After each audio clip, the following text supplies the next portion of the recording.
In the dawn of existence, chaos reigned. Yet this was not the tumult and disarray of contemporary interpretation. Rather, it was an endless abyss, a void of boundaries or purpose that preceded all creation. This primal state symbolized the absence of structure, substance, and significance, an infinite emptiness from which all forms of existence could potentially arise. From this core emptiness emerged the earliest conscious beings, ancient and potent entities whose influence would shape the bedrock of reality. The first to materialize from chaos was Gaia, the embodiment of the earth itself. Unlike subsequent anthropomorphic divinities, Gaia existed both as a sentient entity and a physical presence in the world, her very body forming the stable ground upon which life would flourish. Her arrival marked the initial instance of order, imposing itself upon the primeval void, establishing a sturdy platform for existence. Possessing an innate fertility and creative force, Gaia would steer much of the subsequent cosmic evolution, her nurturing essence extending to all life, sprouting from her fertile soil. Concurrently with Gaia's emergence came Tartarus, a primordial deity embodying the deepest, most secluded realms beneath the earth. Existing as both a sentient being and a realm, Tartarus served as a cosmic penitentiary situated far below Hades, mirroring the heavens' distance above the earth. This foundational entity served as the celestial dungeon where the utmost perilous beings would ultimately be incarcerated. His very presence underscored the necessity of boundaries and retribution in the organized cosmos. The intertwined existence of Gaia and Tartarus established the elemental dichotomy between the life-nurturing surface and the punitive depths below. During the initial phase of creation, Oros emerged from chaos as a primordial force representing attraction and procreation, setting the stage for all subsequent cosmic developments. This ancient version of Oros, distinct from the later Olympian deity of the same name, played a pivotal role in driving beings to unite and generate new life, ensuring a dynamic and ever-expanding cosmos. Erebus also rose from the depths of chaos as the embodiment of primordial darkness, precluding the very concept of illumination. Controlling the profound shadows beneath the earth and the darkest corners of the cosmos, Erebus stood as the antithesis to any future emergence of light, establishing darkness as a fundamental reality in its own right. Nyx, a formidable entity born from chaos, wielded authority over the cosmic principle of night, traversing the sky in a chariot drawn by black horses. Bestowing rest and dreams upon mortals and immortals alike, Nyx's ancient influence garnered recognition from even Zeus, underscoring her primordial status and the vital role of night in the cyclical pattern of existence. The primordial deities established the core structure of reality, encompassing earth, the underworld, attraction, darkness, and night. Yet the cosmos remained incomplete until a balance to Gaia's terrestrial domain was created. Recognizing this necessity, Gaia initiated the first self-generation in Greek cosmogony by birthing Uranus, the sky, from her own essence. This pivotal act showcased Gaia's intrinsic creative prowess and set the precedent for divine entities generating descendants through unconventional methods of reproduction. Uranus materialized as a colossal domed presence capable of enveloping Gaia entirely, his starry form spanning the celestial expanse and delineating the divide between the earthly domain below and the cosmic expanse above. The connection between Uranus and Gaia was both intimate and universal in scale. Each night he laid upon her, symbolizing the intrinsic link between earth and sky that orchestrated weather patterns, seasonal transitions, and agricultural cycles vital for sustaining mortal existence. The union of Gaia and Uranus heralded the birth of the initial generation of truly divine beings, entities characterized by immense power, and distinctive personalities. Their progeny fell into 3 discernible groups, each embodying distinct aspects of cosmic energy and divine dominion.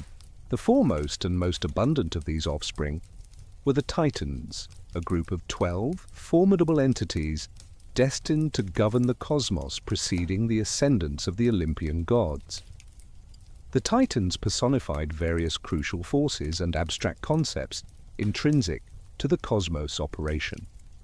Oceanus commanded the vast river encircling the world, the source of all earthly rivers and streams.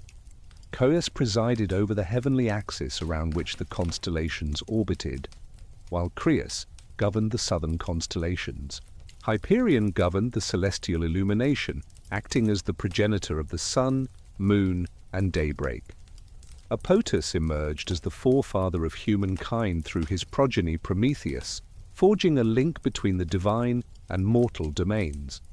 Among the Titanesses, Theo epitomized the divine radiance that bestowed upon gold, silver, and precious stones their luster. Rhea would eventually ascend to the position of the matriarch of the Olympian deities, her maternal essence rivaling that of Gaia herself. Theia symbolized sacred law and correct tradition, establishing the ethical framework that would regulate both immortals and humans. Mnemosyne embodied memory, guaranteeing that wisdom and experiences would endure, safeguarded for forthcoming generations. Phoebe governed the prophetic abilities linked to the moon, while Tethys took on the role of the mother of river deities and sea nymphs. The most youthful of the Titans, Kronos, possessed a notably ambitious and merciless demeanor that would play a pivotal role in the subsequent stage of universal progression. In contrast to his siblings, content with their positions within the established order, Kronos harbored animosity towards his father and aspirations for supremacy that would ultimately reshape the divine hierarchy. In correlation with the Titans, Gaia and Uranus gave rise to the Cyclopes, 3 one-eyed behemoths whose names epitomized their innate qualities and future functions. Brontes commanded thunder, his voice capable of convulsing the very bedrock of mountains. Steropes wielded lightning, manipulating the dazzling bolts that could illuminate the entire firmament or vanquish foes of the deities. Arges mastered the blazing, penetrating light that could blind mortals daring enough to gaze upon divine splendor. These entities exhibited remarkable expertise in metallurgy and artistry, their singular eyes enabling them to concentrate with preternatural acuity on their creations. The third cluster of progeny consisted of the Hecatoncheires and the giants.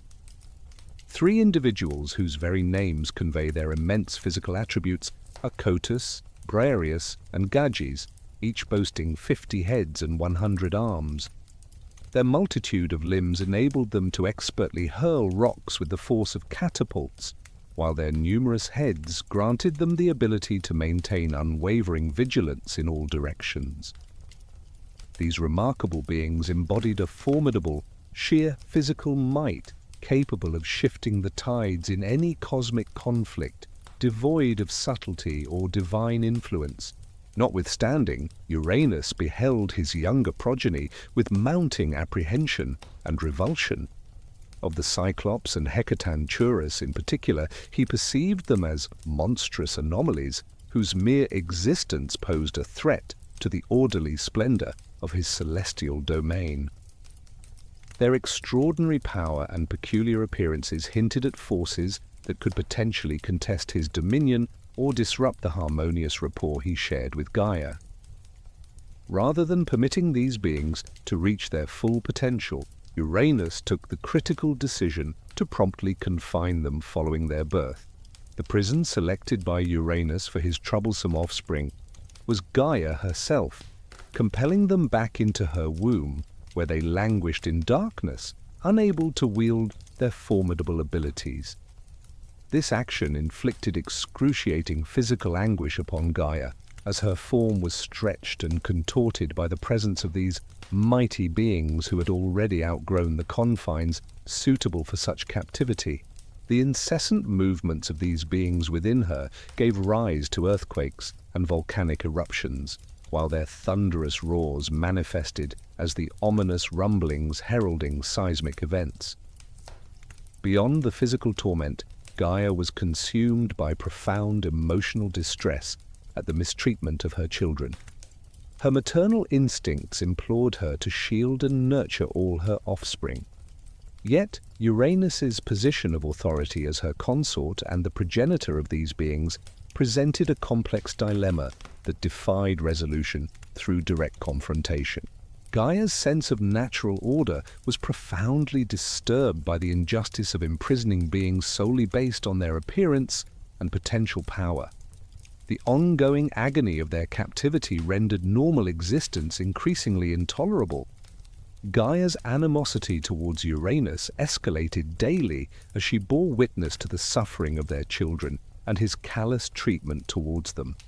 Motivated by a combination of physical anguish and moral indignation, she devised a meticulous plan to liberate her imprisoned offspring and exact retribution upon Uranus for his barbarity.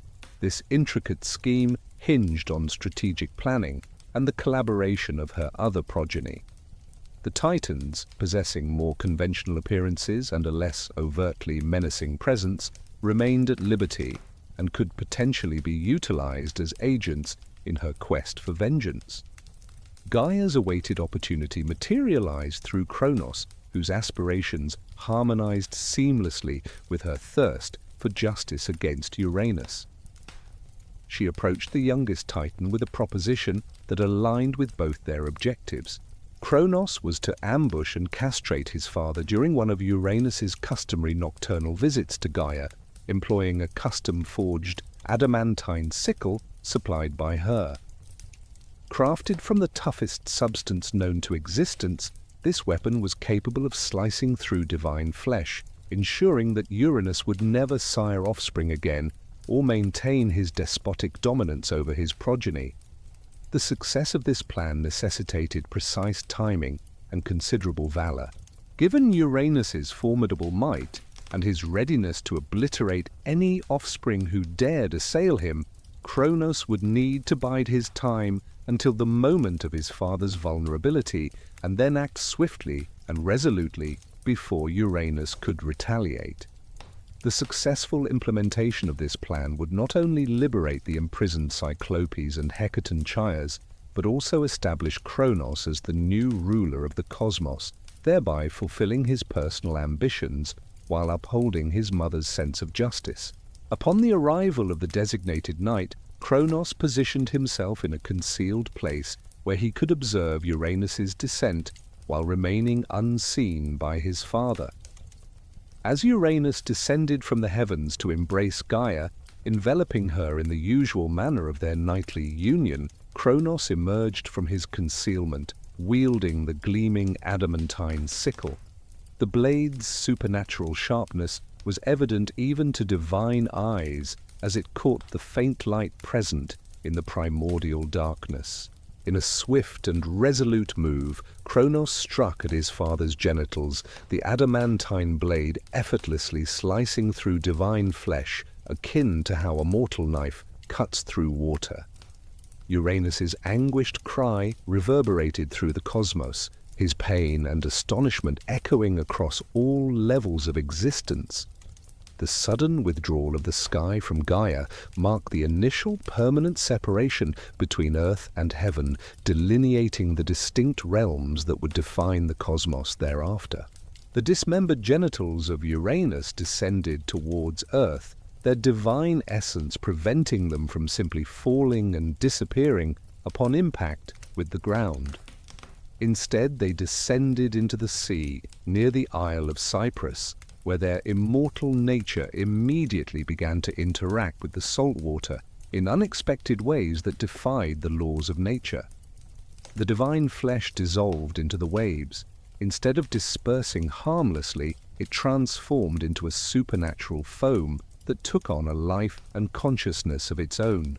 Aphrodite, the goddess of love and beauty, emerged from this unique foam, symbolizing a significant event within the early cosmic order. Unlike other deities who either emerged from chaos or were born through conventional divine means, Aphrodite's birth was a result of violence transformed into creation. Her very existence illustrates the intricate relationship between destruction and regeneration that characterizes much of Greek mythology. Aphrodite's birth set several key principles for the cosmic order. Originating from Uranus's severed genitals linked her directly to the primary creative force behind the initial divine reproduction. This ensured that love and attraction would remain influential forces in the universe, despite the violent upheaval in the original cosmic harmony. Her emergence from the sea established a connection to Oianis and the aquatic domains. Additionally, her association with Cyprus provided a distinct geographical tie that influenced mortal worship for ages to come. The castration of Uranus signified the conclusion of the initial phase of cosmic evolution and introduced the commencement of a violent pattern of succession that would define divine rulership for generations. Kronos' successful uprising illustrated that even the most foundational cosmic dynamics could be disrupted through resolute action, while Aphrodite's violent emergence underscored how destruction often carries the seeds of rebirth. The liberation of the Cyclops and Hecatonchires from their captivity within Gaia reinstated the complete range of divine authority in the cosmos, laying the groundwork for the conflicts and alliances that would define the forthcoming era of mythical history. With Uranus permanently separated from Gaia and his oppressive reign terminated, Kronos rose to supreme dominion over the cosmos, establishing the inaugural, authentic, divine lineage. The victorious revolt of the youngest Titan highlighted that cosmic supremacy could be seized decisively, and he moved swiftly to strengthen his position as the new ruler of both the divine and mortal realms. In contrast to his father's aloof and often harsh governance, Kronos initially exhibited a more compassionate leadership, ushering in what would later be hailed as the Golden Age of humanity. Kronos united with his sister Rhea as his queen and partner, their union symbolizing the perpetuation of the paradigm established by their progenitors, Gaia and Uranus. Rhea embodied many of the nurturing qualities associated with Gaia, her caring nature complementing Kronos' more determined and ambitious demeanor. Together they reigned from Mount Olympus, a soaring peak that functioned as the Titan's bastion and the hub of divine governance. The summit of the mountain afforded an authoritative vista of the entire world below, enabling the royal pair to oversee and govern their extensive realms with unparalleled efficiency. During Kronos' reign, the world enjoyed an unprecedented era of peace and prosperity. The new king of the gods displayed a greater attentiveness to mortal needs compared to Uranus, establishing natural cycles and seasonal patterns that fostered abundant harvests and favorable weather conditions. The earth yielded food effortlessly, without requiring cultivation or labor from humans.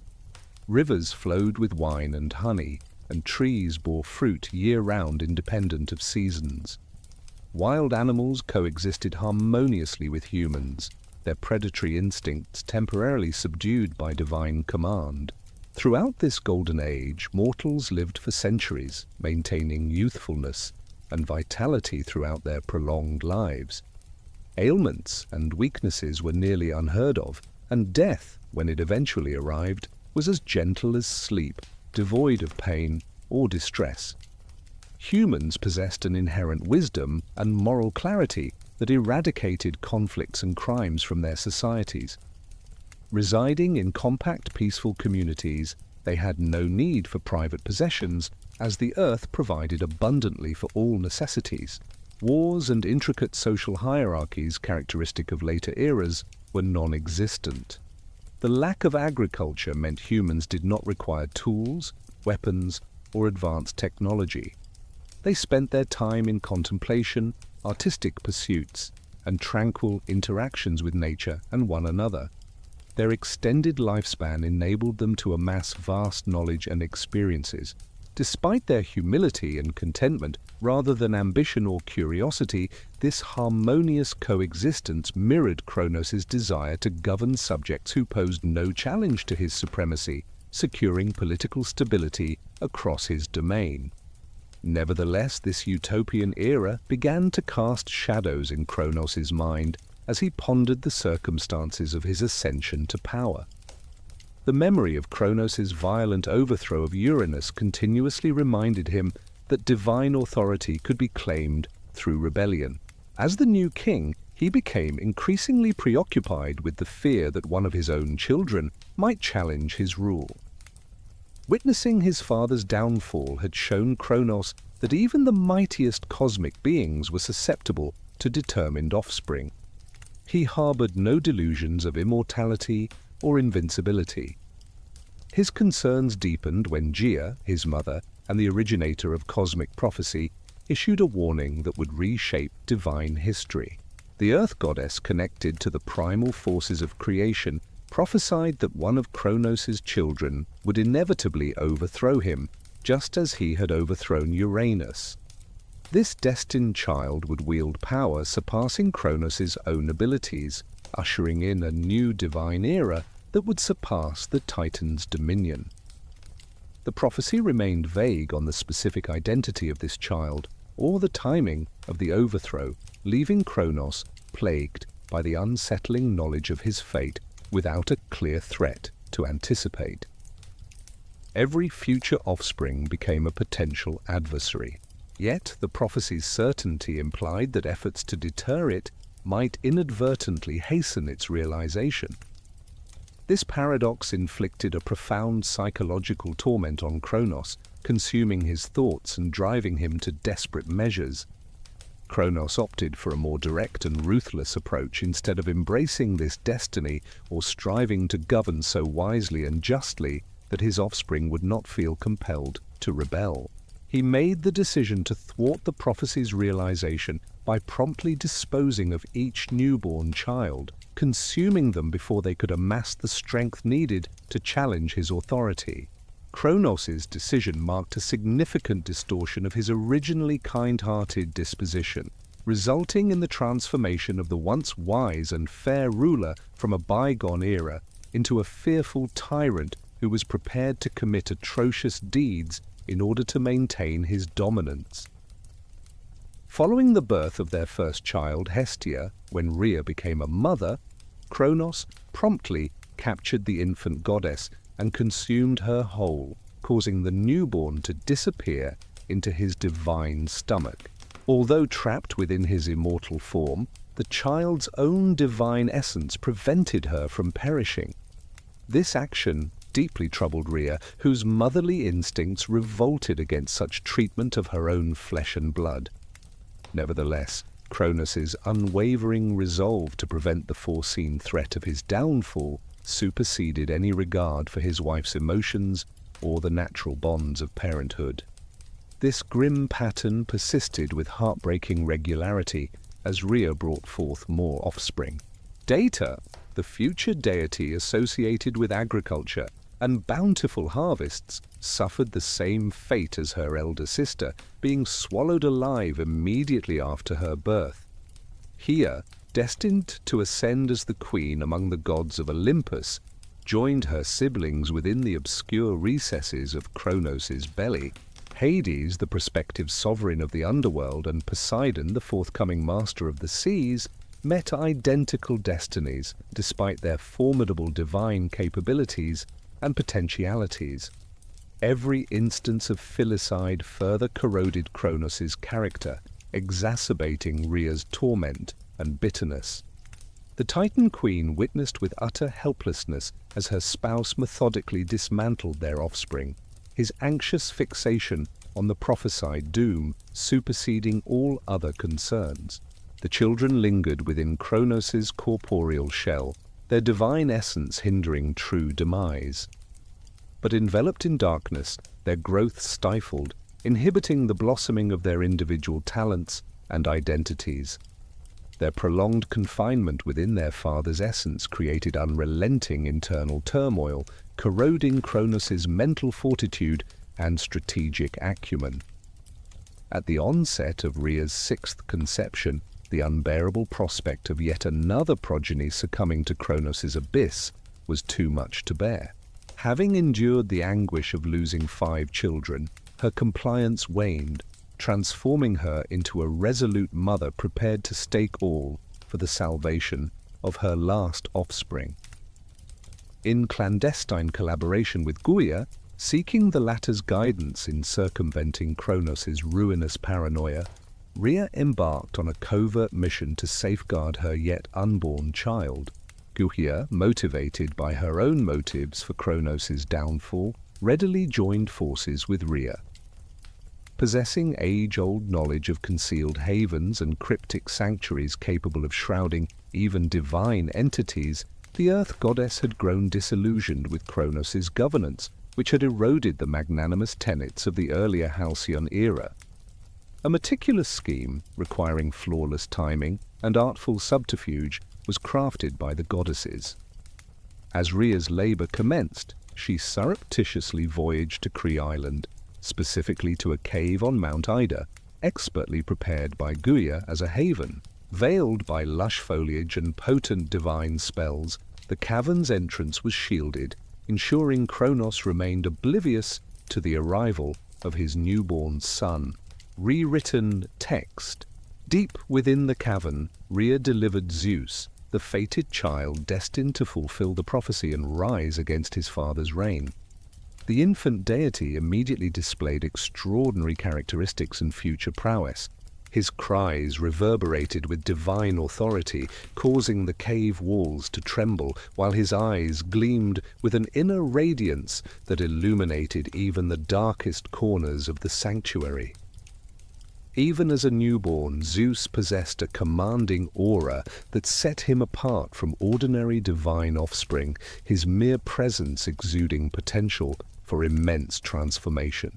To conceal Zeus's birth from Kronos, Rhea swathed a large stone in infantile wrappings, creating a deceptive bundle resembling a newborn babe. Returning to Mount Olympus with the disguised stone in her arms, Rhea's convincing portrayal and genuine distress veiled the ruse from Kronos' scrutiny. Presenting the bundle as their latest progeny, the Titan king accepted it unquestioningly, consumed by his paranoia of potential threats, oblivious to the deception at hand. Swiftly swallowing the stone-filled bundle, thinking he had thwarted yet another challenger, Kronos unwittingly added to the weight of his existing 5 children within. This successful subterfuge granted Rhea the time needed to orchestrate Zeus's covert upbringing, perpetuating the illusion that all her offspring had perished. Meanwhile, Zeus remained concealed in the Cretan cave under Gaea's watchful care and protection. Nursed by the mystical goat Amala, whose milk hastened his growth and development beyond normal divine rates, Zeus thrived hidden away in the cavern, designed to muffle any sound that might betray his presence. While shielded by Gaia's potent enchantments, to remain undetected by divine beings, Zeus's strength flourished through the stages of infancy to youth, deriving power from his divine lineage and unique upbringing circumstances. Uninterrupted within the seclusion of the hidden cave, he honed his abilities and focused on his training, driven by the awareness of his true origin and the grand purpose awaiting him, the inevitable clash with Kronos. Guided personally by Gaia in the arts of warfare, strategy, and divine rule, Zeus was meticulously equipped with the essential skills needed to triumph where previous challengers of Kronos had faltered. With each passing day, his physical stature mirrored his escalating might and sovereignty.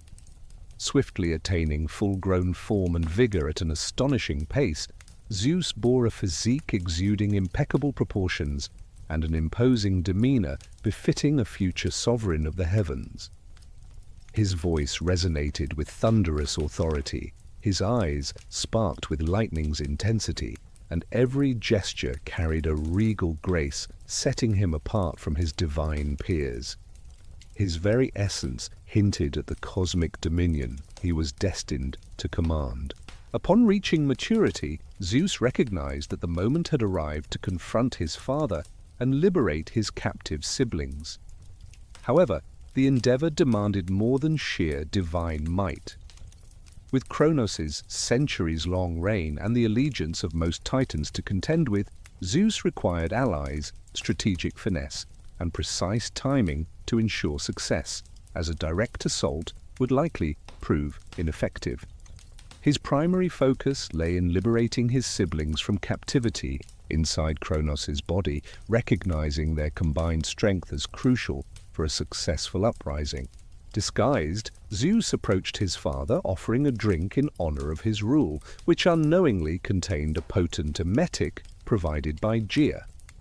Kronos, unsuspecting, consumed the beverage, resulting in immediate and forceful effects. The emetic caused Kronos' body to convulse, compelling him to regurgitate all that he had ingested over the years.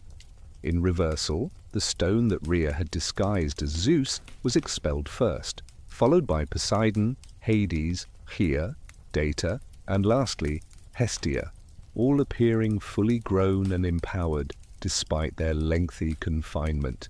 Recognizing Zeus as their savior and leader, the liberated siblings harbored both gratitude and animosity towards Kronos, forming an immediate alliance. Having endured years of consciousness but inaction in darkness, their hatred towards their father, fueled by prolonged suffering, they eagerly lent their powers to Zeus's uprising. Despite Kronos' formidable defenses, his initial shock morphed into a fierce determination to suppress this threat to his supremacy. He rallied his fellow titans at Mount Olympus, invoking their allegiance and common interest in upholding the established divine hierarchy. Many heeded his call, realizing that Zeus's insurrection endangered not only Kronos' personal sovereignty, but also the entire Titan lineage's dominion over the universe. The stage was set with Zeus and his 5 siblings pitted against Kronos and the bulk of the Titan descendants. The ensuing conflict would be remembered as the Titanomachy, a decade-long battle that would shape the future framework of divine rule and redefine the core principles of cosmic governance. This contest would examine every facet of divine might, cunning, and resolve, ultimately determining whether the existing order would persevere or yield to a wholly new pantheon of ruling powers. Zeus understood that triumph would necessitate more than just the substantial strength of his immediate kin. The Titans boasted centuries of wisdom, fortified holdings, and numerical superiority that could not be simply overcome by direct confrontation. He sought additional allies whose potency could tilt the scales in favor of the younger gods, turning his attention to the Cyclopes and Hecatonchires who languished in Tartarus, where Kronos had imprisoned them upon ascending to power. These ancient entities possessed the exact overwhelming might that could prove pivotal in the impending war. However, releasing them would demand a perilous expedition into the depths of the underworld, a realm feared even by deities, necessitating meticulous preparation and formidable protection. The release of Zeus's siblings from Kronos' stomach signaled only the onset of what would evolve into the most significant conflict in divine history. The 6 youthful gods found themselves confronted not just by their father's ire, but by the collective strength of an entire generation of cosmic rulers who had governed the universe for ages. The Titans held sway over vast resources, ancient fortresses, and the amassed wisdom of long-standing authority. While Zeus's faction possessed little beyond righteous anger and untapped potential, Zeus grasped immediately that traditional warfare would play into the hands of his adversaries. The Titans had entrenched themselves at Mount Olympus, a colossal peak fortified over centuries with defenses capable of withstanding assaults even from the mightiest divine beings. The mountain slopes were lined with mystical barriers, its approaches protected by steadfast creatures whose loyalty to the Titan dynasty reached back to the earliest days of organized cosmic governance. During his lengthy reign, Kronos had grown more formidable, transcending his initial paranoia to embrace a calculated ruthlessness that rendered him a significantly more perilous adversary than the impetuous young god who had once emasculated Uranus. Given the strategic dilemma at hand, Zeus pondered the imprisoned Cyclopes and Hecaton Shires, who languished within Tartarus. These entities possessed a level of overpowering might capable of potentially offsetting the Titan's advantages. Yet, gaining access to them demanded breaching the most secure prison known to existence. Tartarus lay deeper beneath the earth than any celestial being had ventured since antiquity, its entrance safeguarded by mystical barriers meticulously crafted to thwart precisely the type of rescue mission contemplated by Zeus. The undertaking to Tartarus necessitated meticulous strategizing and great courage. Zeus guided his siblings through the deepest recesses of the earth, navigating passages that extended far beyond the usual confines of Hades' impending domain. Their journey led them through realms where the very atmosphere was heavy with ancient darkness, and the walls throbbed with a primordial life that predates structured creation. Unearthly sounds reverberated from hidden depths, as the temperature wildly fluctuated between extremes deadly to mere mortals. The entrance to the prison materialized as an imposing bronze gate, adorned with inscriptions in languages predating even the rule of the Titans. The lock that sealed this portal was crafted by Kronos himself, utilizing knowledge learned from the Cyclops prior to their captivity. This created an enigmatic situation wherein the prisoner's own wisdom was used against them. Zeus's divine might fell short of shattering these supernatural constraints through sheer strength, necessitating a blend of ingenuity and precise application of his burgeoning abilities. The key to unlocking Tartarus lay in comprehending the core principles governing divine confinement. The locks yielded not to physical coercion, but to rightful authority, acknowledging only those endowed with the power to command the entities within. Zeus's lineage as Kronos' progeny established the vital hereditary link, while his position as the leader of the rebellion against the tyranny of the Titans bestowed upon him the moral authority to act as the liberator. When he uttered the ancient words of liberation, drawing upon both his divine lineage and his dedication to upholding justice, the bronze gates swung open with a reverberating echo akin to thunder cascading through far-off peaks. Leading the way were the Cyclops, their singular eyes ablaze with a mix of gratitude and long-suppressed fury. Brontis, Steropes, and Aias had honed their skills over centuries within the confines of their shadowed prison, where their imposed inactivity had allowed them to conceive unrivaled weapons and artifacts. They swiftly swore their allegiance to Zeus, identifying him as the figure capable of breaking the cycle of divine oppression that had characterized the governance of the cosmos ever since Uranus's initial rule. Following closely were the three Hecaton Kyres, their numerous arms poised in anticipation of the impending conflicts. Cotus, Briareus, and Gyges embraced a direct and uncomplicated approach to battle, complementing the more intricate contributions of the Cyclops. While the one-eyed Titans excelled in crafting supernatural arms and devising sophisticated strategies, the hundred-handed ones offered brute force that could overwhelm foes, shattering formations and demolishing strongholds with sheer power. These newly freed allies swiftly bolstered Zeus's cause. The Cyclops delved into fashioning weaponry tailored for the looming war, their supernatural artistry yielding creations that would come to define Olympian might.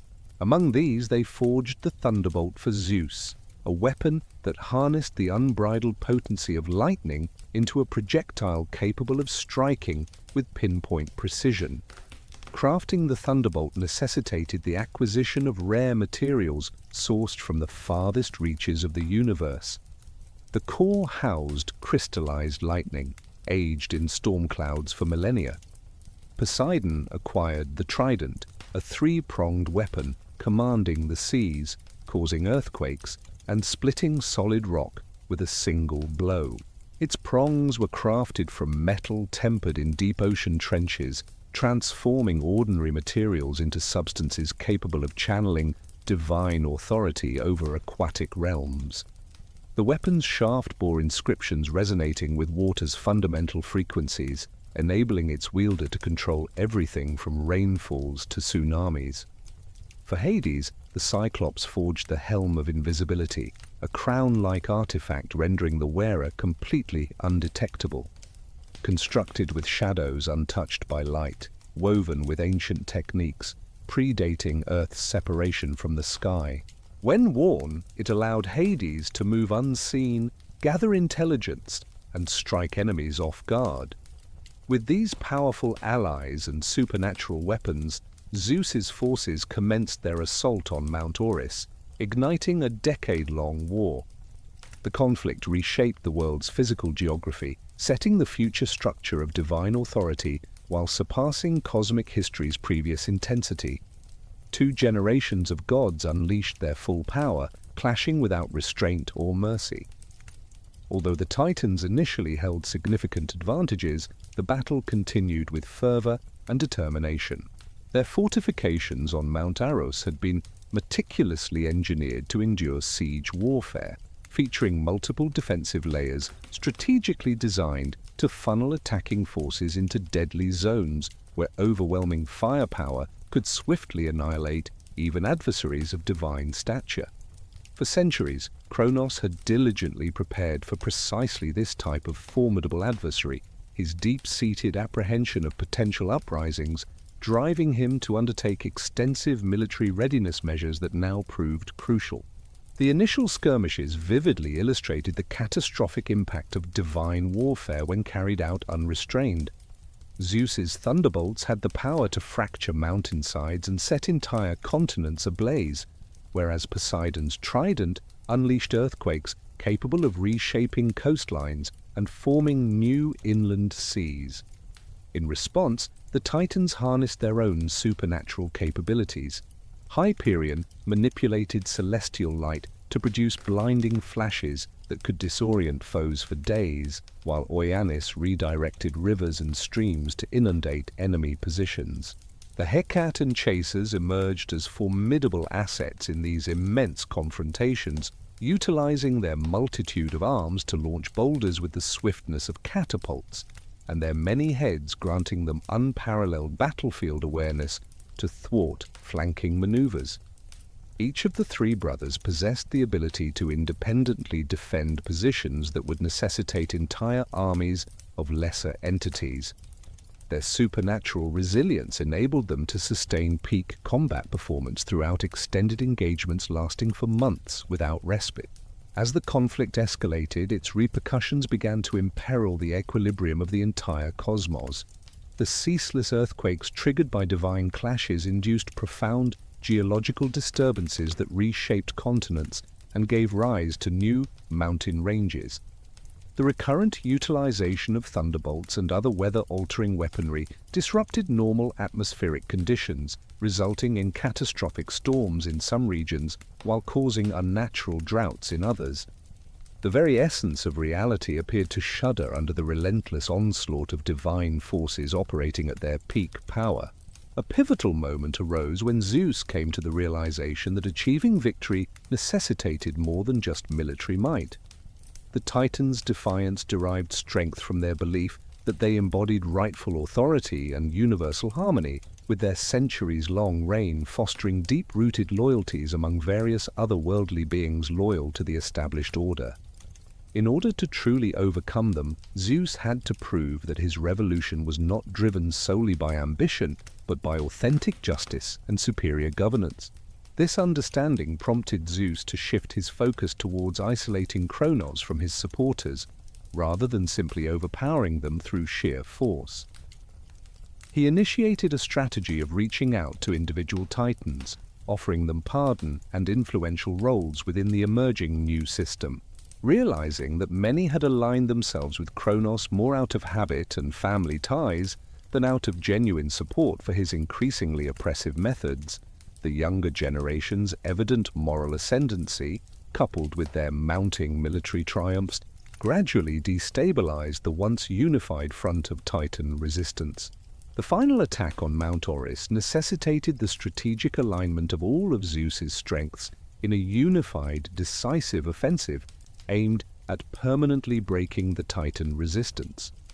Cyclops had dedicated years to developing innovative weaponry tailored specifically for this pivotal battle, while the Hecaton Shires were strategically positioned to exploit vulnerabilities in the mountain's defensive systems identified through meticulous reconnaissance.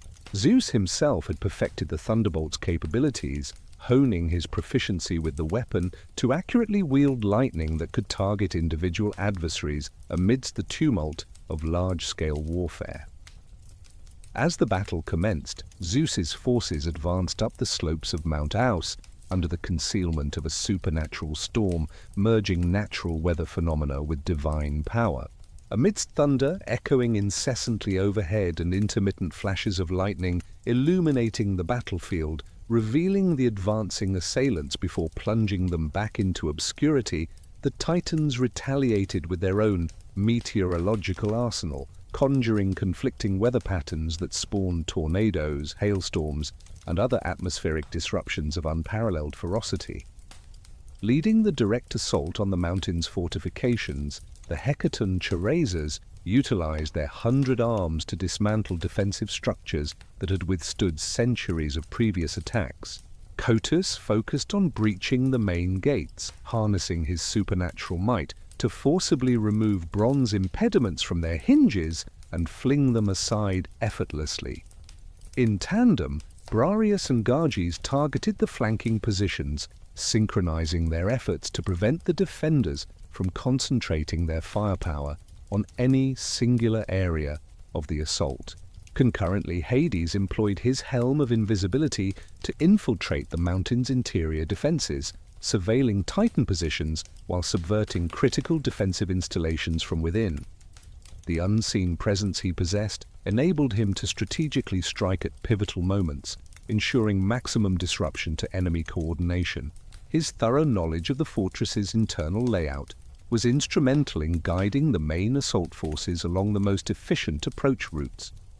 Poseidon's impact was manifested through his dominion over underground water sources, effectively destabilizing the geological foundations of the mountains. Using mudslides and sinkholes created by his powers, he successfully disrupted Titan defensive positions. His trident's ability to generate earthquakes proved particularly potent against fortified strongholds, overwhelming even supernatural materials with the sheer force of geological manipulation he wielded. The battle reached its climax when Zeus directly engaged Kronos in a decisive, single combat atop Mount Olympus' highest peak. Armed with weapons and powers specifically honed for this pivotal moment, the two gods clashed in a duel that would determine the war's outcome.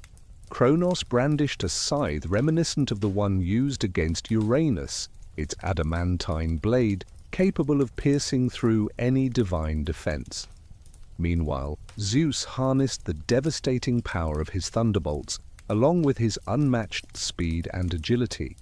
Their intense battle unfolded across the mountain summit, unleashing localized weather disturbances driven by their supernatural abilities, threatening to shatter the peak with sheer, destructive force.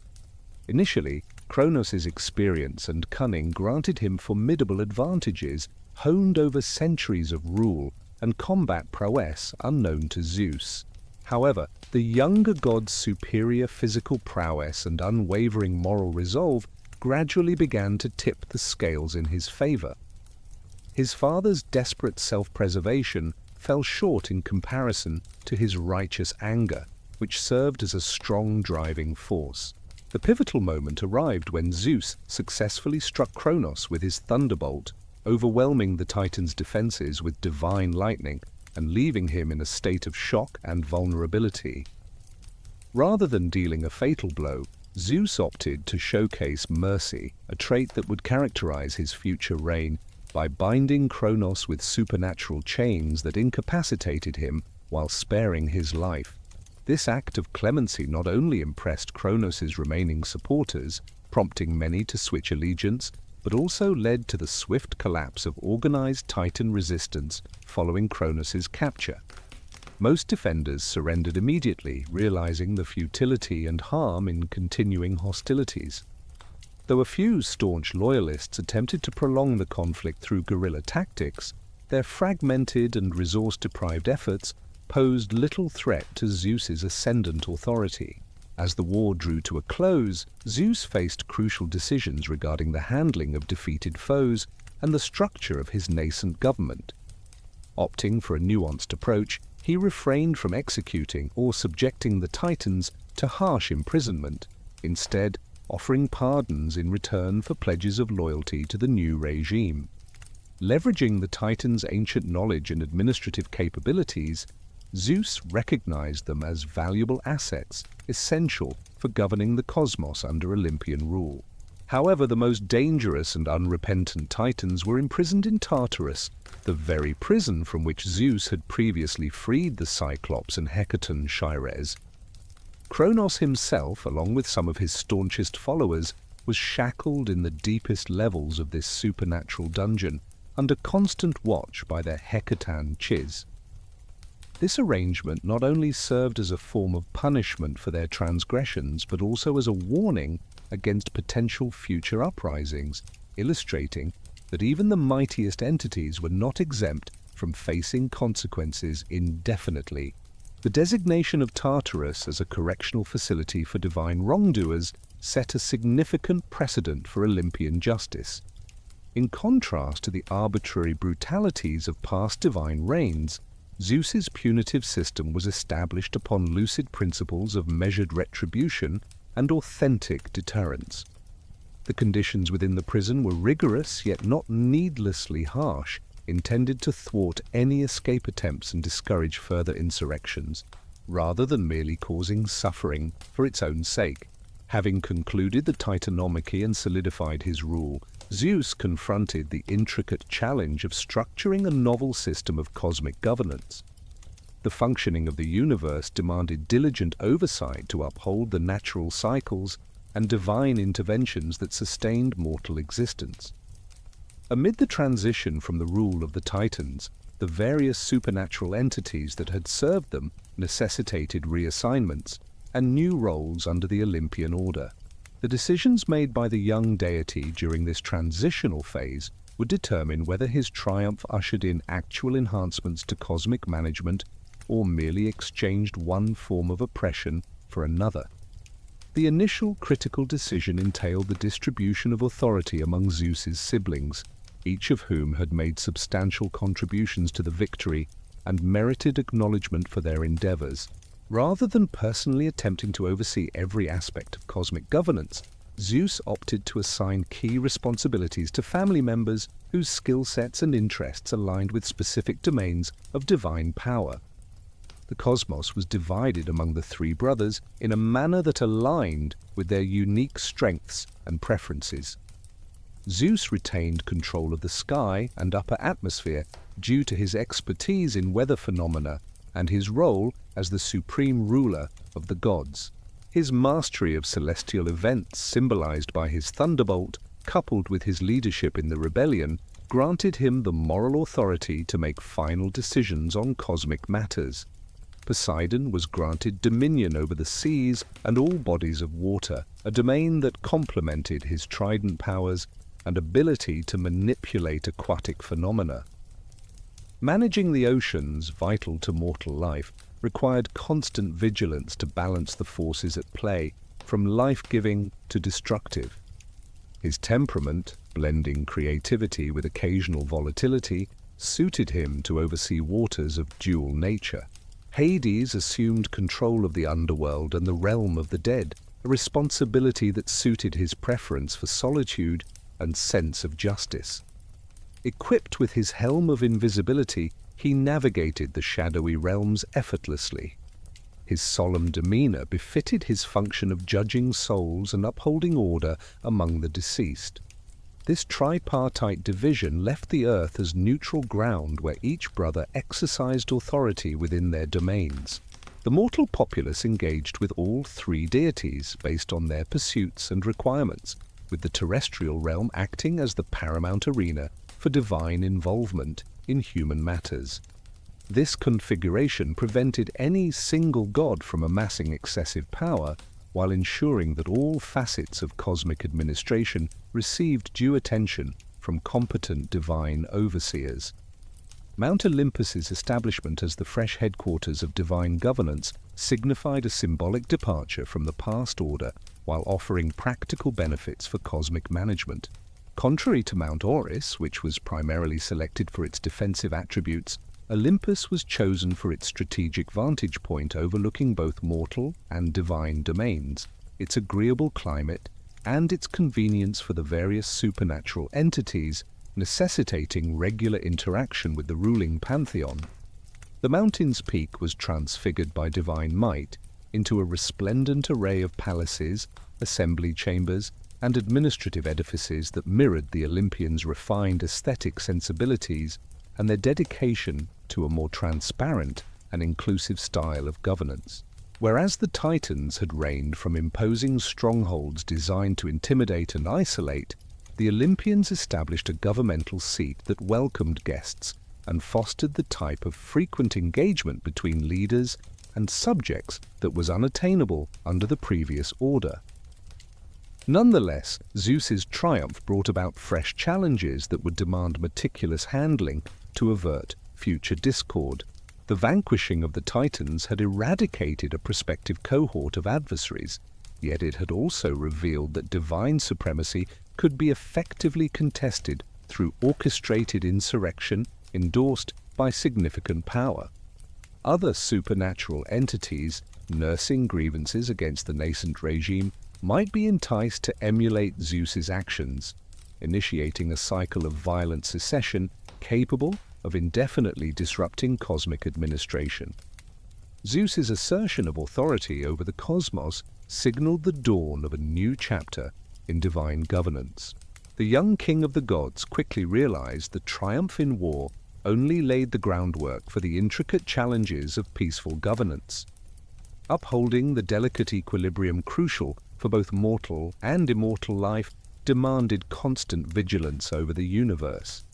To avert the chaos of past power shifts, the diverse supernatural entities in the divine hierarchy needed clearly defined roles and duties. Zeus's choices at this pivotal juncture would determine whether the Olympian rule represented genuine advancement in cosmic management or just another cycle of violence marking divine reign since time immemorial.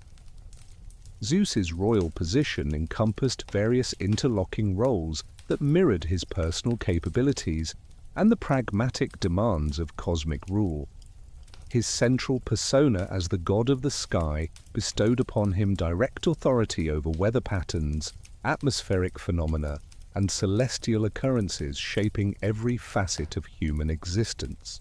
The thunderbolt remained his iconic weapon and emblem of sovereignty, its electrifying potency embodying justice and the formidable might underscoring his commands. In contrast to past rulers who governed through aloof decree, Zeus engaged actively in the day-to-day affairs of his realm, personally orchestrating storms, regulating seasonal shifts, and ensuring agricultural cycles harmonized with mortal needs. His role as the ultimate lawmaker was equally vital for upholding the stability of the nascent order. Zeus established comprehensive legal codes that governed interactions between gods, mortals, and the two groups, creating predictable frameworks for resolving disputes and punishing violations of cosmic order. These laws differed significantly from the arbitrary edicts under Titan rule, incorporating principles of proportional justice, consistent application, and appeals processes to prevent capricious cruelty seen in earlier divine regimes. The king's direct involvement in major legal decisions ensured that justice remained tied to wisdom rather than mere power. While his judgments carried divine authority when enforcement was necessary, Zeus's numerous romantic relationships reflected both personal inclinations and the political necessities of consolidating authority across various supernatural communities. His marriage to Hera, his sister, and the goddess of marriage formalized the Olympian royal house, providing stability for long-term dynastic planning. Hera's expertise in marital relationships complemented Zeus's governmental responsibilities, presenting a united front on issues affecting divine and mortal families. Although Zeus's extramarital relationships served important political and genetic purposes, extending beyond personal satisfaction, offspring from liaisons with goddesses, nymphs, and mortal women inherited combinations of divine abilities crucial for governing specific aspects of the cosmos. These children were assigned domains reflecting their mixed heritage, forming a pantheon of specialized deities to address particular needs. The offspring from the relationship with Mati, the titaness of wisdom and cunning, included Athena, whose birth symbolized the fusion of intelligence with divine authority. Zeus' unconventional birth method involved swallowing the pregnant Metis to avert a prophesied threat to his rule, showcasing his readiness to resort to extreme measures to safeguard his position. This act highlighted the potential positive outcomes that desperate actions could yield. Athena emerged fully grown and armed, displaying immediate readiness for intellectual and military challenges, proving to be a valuable asset for Olympian administration. Zeus' involvement with Leto, despite Hera's jealousy toward the Titaness, led to the birth of twins Apollo and Artemis. Apollo's mastery of music, prophecy, and solar phenomena positioned him as a cultural leader and a source of crucial knowledge about future events for the Olympians. Meanwhile, Artemis's dominion over hunting and lunar cycles ensured the proper management of wildlife populations and nocturnal activities, impacting both gods and mortals. The liaison with mortal princess Semele, though ending tragically with her passing, resulted in Dionysus. As a god born from a mortal woman, Dionysus set important precedents for divine-human interaction. Dionysus' eventual ascension to full Olympian status signified the pantheon's openness to growth and change. Unlike the past rigid hierarchies among the major Olympian deities, each god developed unique spheres of influence reflecting their abilities while contributing to the cosmic governance. Hera's role as the goddess of marriage extended beyond overseeing wedding ceremonies to encompass the intricate social structures shaped by marriage. She supervised legal frameworks governing inheritance, legitimacy, and family duties, ensuring stability in both divine and mortal societies through clearly defined kinship relationships. Athena's well-known sense of possessiveness regarding Zeus's relationships with others was not simply a reflection of wounded pride on a personal level, but of a genuine concern for the sanctity of marriage as a crucial societal institution. As part of her administrative duties, she oversaw the intricate web of divine unions that forged alliances among various supernatural groups. Her consent was vital for unions involving prominent deities, and her blessings had the power to ensure fertility and happiness for mortal couples who showed her the proper respect. The goddess meticulously documented genealogical ties, which proved invaluable in settling inheritance disputes and preventing unsuitable marriages among closely related individuals. At her palace on Mount Olympus, Athena resided and managed affairs related to marriages, serving as an essential hub for negotiations on marriage contracts and resolutions of family conflicts. Known for her expertise in a wide range of fields, she was considered one of the most versatile and indispensable members of the Olympian pantheon. Her knowledge spanned from military tactics and defensive strategies to craftsmanship, city planning, and the advancement of technologies that enhanced mortal existence.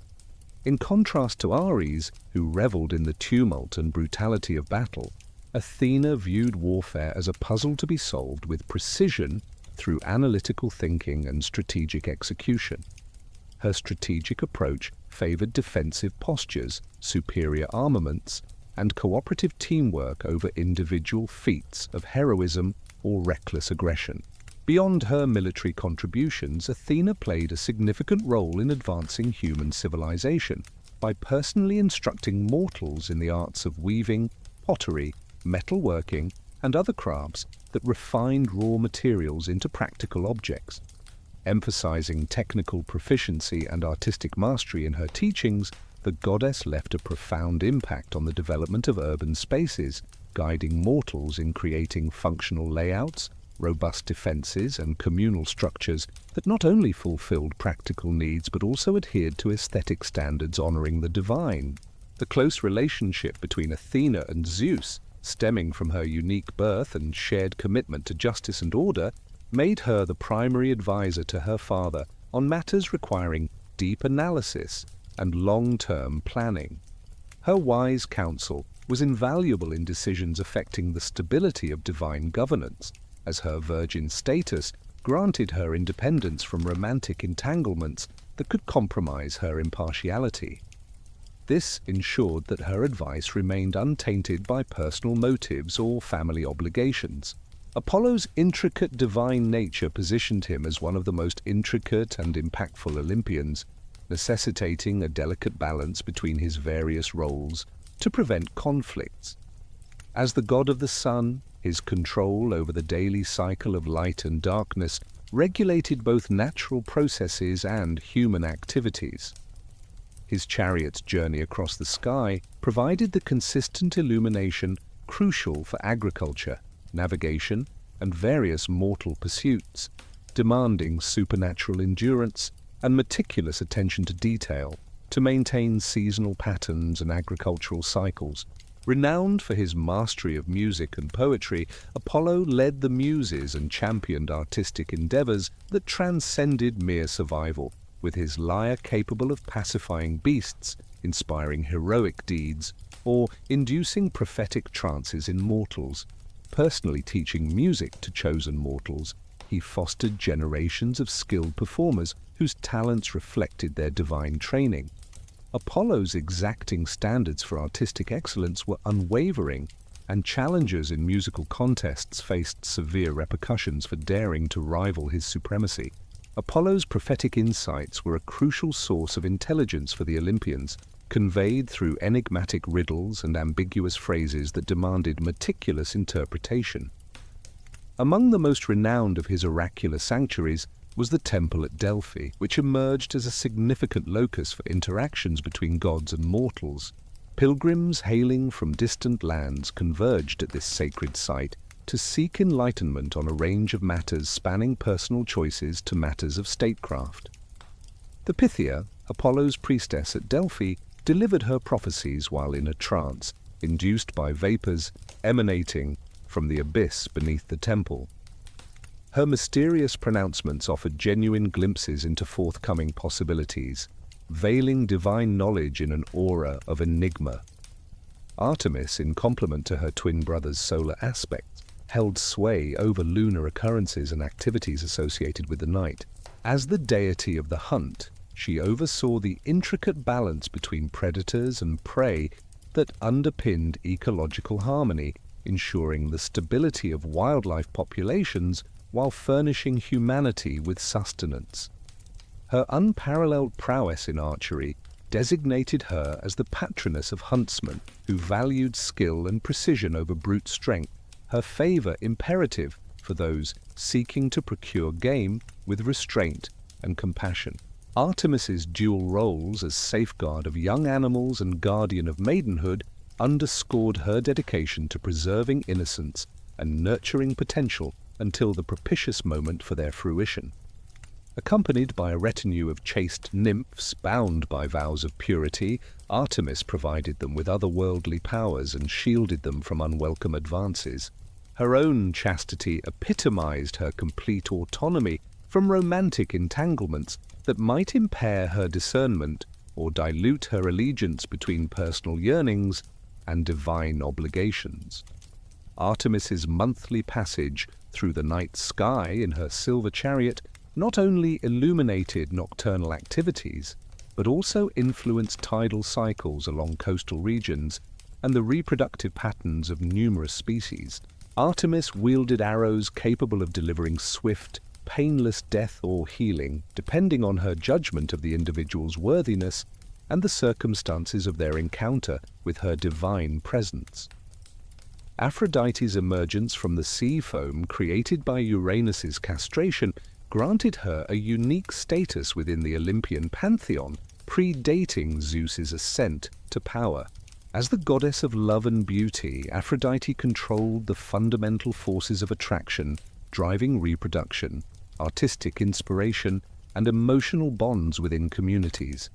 Aphrodite's influence extended beyond physical desire, encompassing the intricate psychological and social dynamics that shaped lasting relationships among individuals and groups. Her ability to evoke love could either reconcile enemies, spur heroic acts, or disrupt established connections, depending on her intentions and the virtues of those involved. Aphrodite's interventions in mortal affairs often yielded far-reaching consequences, with her bestowed gifts of beauty and romantic success carrying hidden responsibilities often realized too late by the recipients. The goddess demanded due acknowledgement and respect for the power of love, punishing those who disdained romantic relationships or deemed themselves above the forces she embodied. Aphrodite's union with Hephaestus, the divine craftsman, formed a political alliance blending beauty and practical skill. Despite her complex relationship with Ares and various romantic entanglements with both gods and mortals, Aphrodite's offspring inherited traits of her dominion over attraction and desire, creating a pantheon of lesser deities specializing in different facets of love and beauty. Ares embodied the ruthless and tumultuous facets of warfare that complemented Athena's more calculated approach to military conflicts. Whereas Athena prioritized meticulous planning, discipline, and defensive strategies, Ares reveled in the frenzied brutality of close-quarter combat. His very presence on the battlefield spurred both sides towards heightened levels of violence and daring heroism. The god's mere influence could escalate minor skirmishes into catastrophic conflicts, as his insatiable thirst for blood thrived on the chaos and devastation that warfare invariably brought. Despite his intimidating reputation, Ares fulfilled crucial roles within the cosmic order. His readiness to embrace violence offered a necessary release for aggressive impulses that could otherwise disrupt harmonious societies.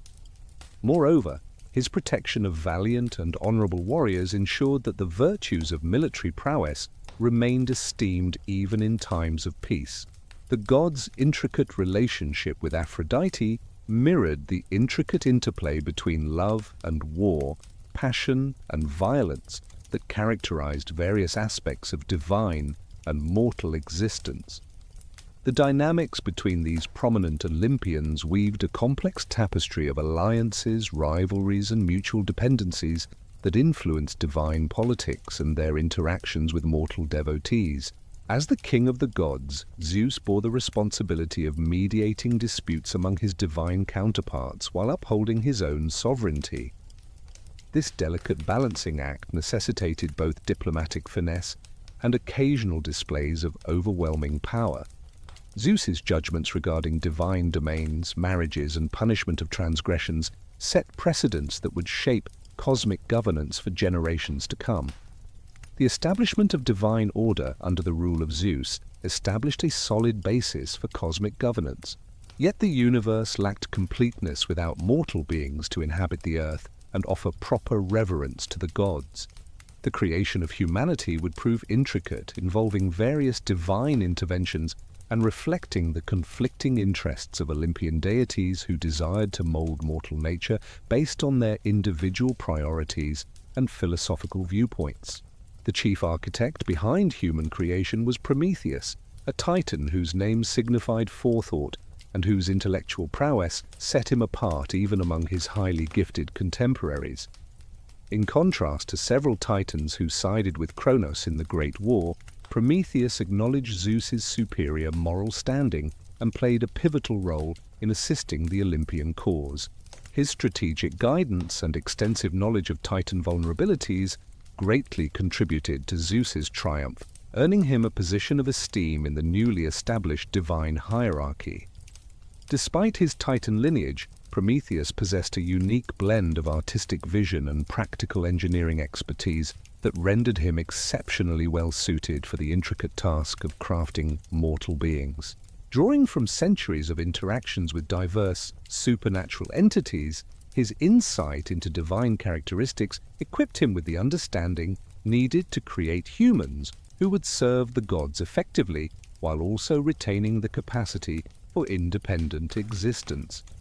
Approaching human creation as both a technical endeavor and an artistic endeavor, the Titan endeavored to fashion beings that would embody the finest attributes of divine nature while remaining fundamentally distinct from their immortal makers. Prometheus meticulously selected clay from specific locations worldwide where Gaia's creative energy was most potent for human construction. These clay deposits had been enriched over centuries by divine essence and natural forces, each region contributing unique properties that would later define human populations. River Valley clay bestowed fertility and agricultural skills, mountain clay conferred physical strength and endurance, and coastal clay enhanced adaptability and navigation abilities. The shaping process demanded supernatural precision and artistic sensitivity possessed by only a select few. Prometheus utilized tools crafted by the Cyclops, capable of manipulating clay at a molecular level while preserving its organic cohesion vital for living tissue. Each human form received individualized attention to maintain the intriguing variations that distinguished mortals rather than mass-producing identical copies from a single template. Starting with basic anatomical structures, Prometheus fashioned skeletal frameworks supporting upright posture and flexible movement.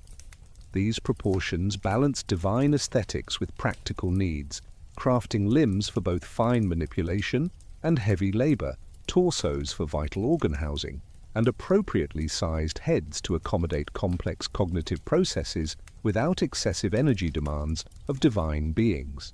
Prometheus meticulously crafted the muscular and circulatory systems, focusing on achieving a delicate equilibrium between strength and endurance, essential for human survival in diverse environments.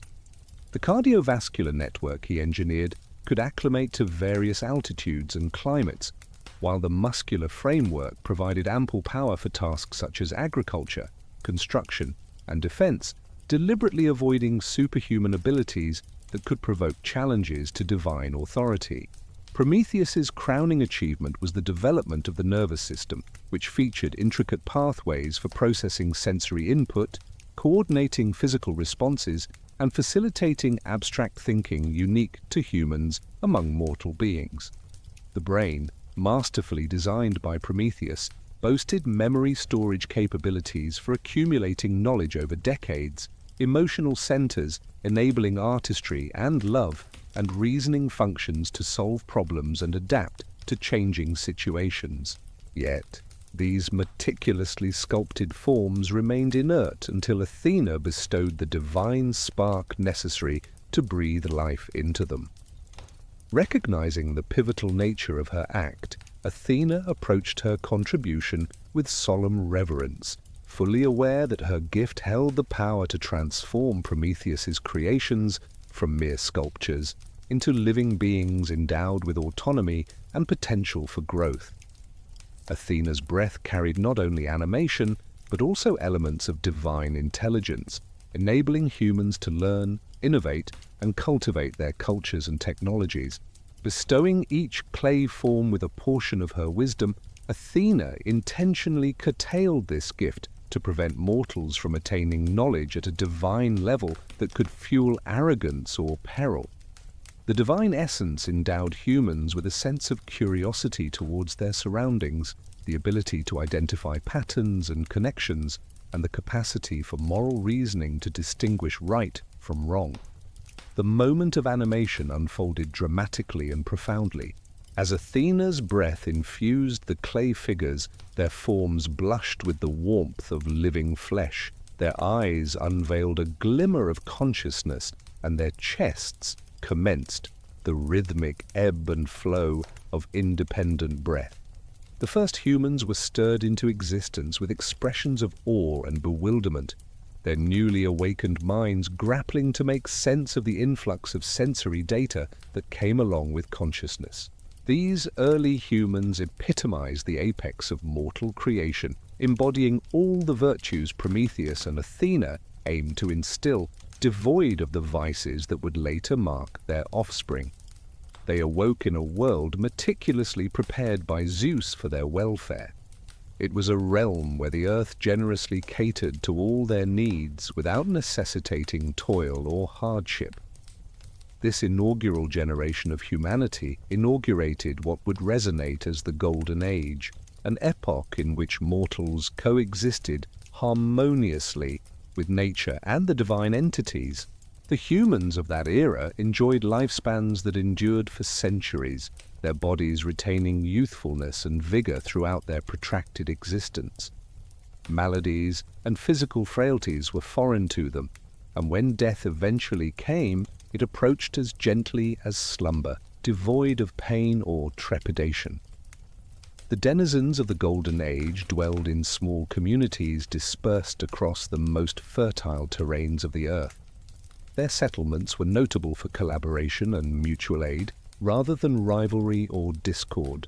Ownership of private property was superfluous as the earth yielded provisions of food, apparel, and building materials spontaneously, obviating scarcities that could have engendered conflicts over resources. The individual's residences were modest, yet comfortable edifices that seamlessly blended with the surrounding natural landscape, requiring no intricate construction methods or extravagant furnishings. Agriculture was absent during this era due to its lack of necessity. Trees bore fruits consistently regardless of the season, while grains flourished untamed in fields that never demanded planting or tending. Rivers flowed with untainted water that remained pure. Honey trickled from rocks and wine gushed from natural springs, with the climate maintaining a perpetual mildness that negated the requirement for heavy garments or complex shelters. Treacherous weather events such as storms or droughts were non-existent. The humans of the Golden Age possessed an intrinsic moral clarity that eradicated crime and discord from their communities. They instinctively comprehended the distinction between beneficial and detrimental actions, with their choices guided by sagacity rather than self-serving tendencies or emotional impulses. Violence was not merely banned, but inconceivable, as their very nature rendered them incapable of conceiving actions that could bring harm to others. This moral perfection extended to their bonds with animals, which existed without the fear of human predation and frequently served as companions rather than sources of sustenance or labor.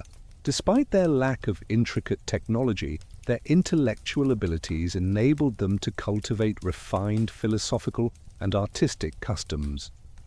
Golden Age humans crafted poetry, music, and visual arts that mirrored their harmonious connection with the divine realm. Their creative endeavors served as manifestations of gratitude and awe, rather than endeavors to evade or reshape their circumstances. Through oral traditions, they preserved knowledge and wisdom that would shape subsequent generations, although a significant portion of this wisdom would be lost in the declining ages. The rapport between Golden Age humans and the gods remained intimate and respectful, characterized by continual communication and mutual advantage. The deities frequently visited human communities, providing guidance and enjoying the hospitality of individuals who revered them with reverence and respect. These interactions enabled humans to directly access divine wisdom while giving the gods the worship and gratitude that affirmed their cosmic significance. Nevertheless, this idyllic era could not endure indefinitely.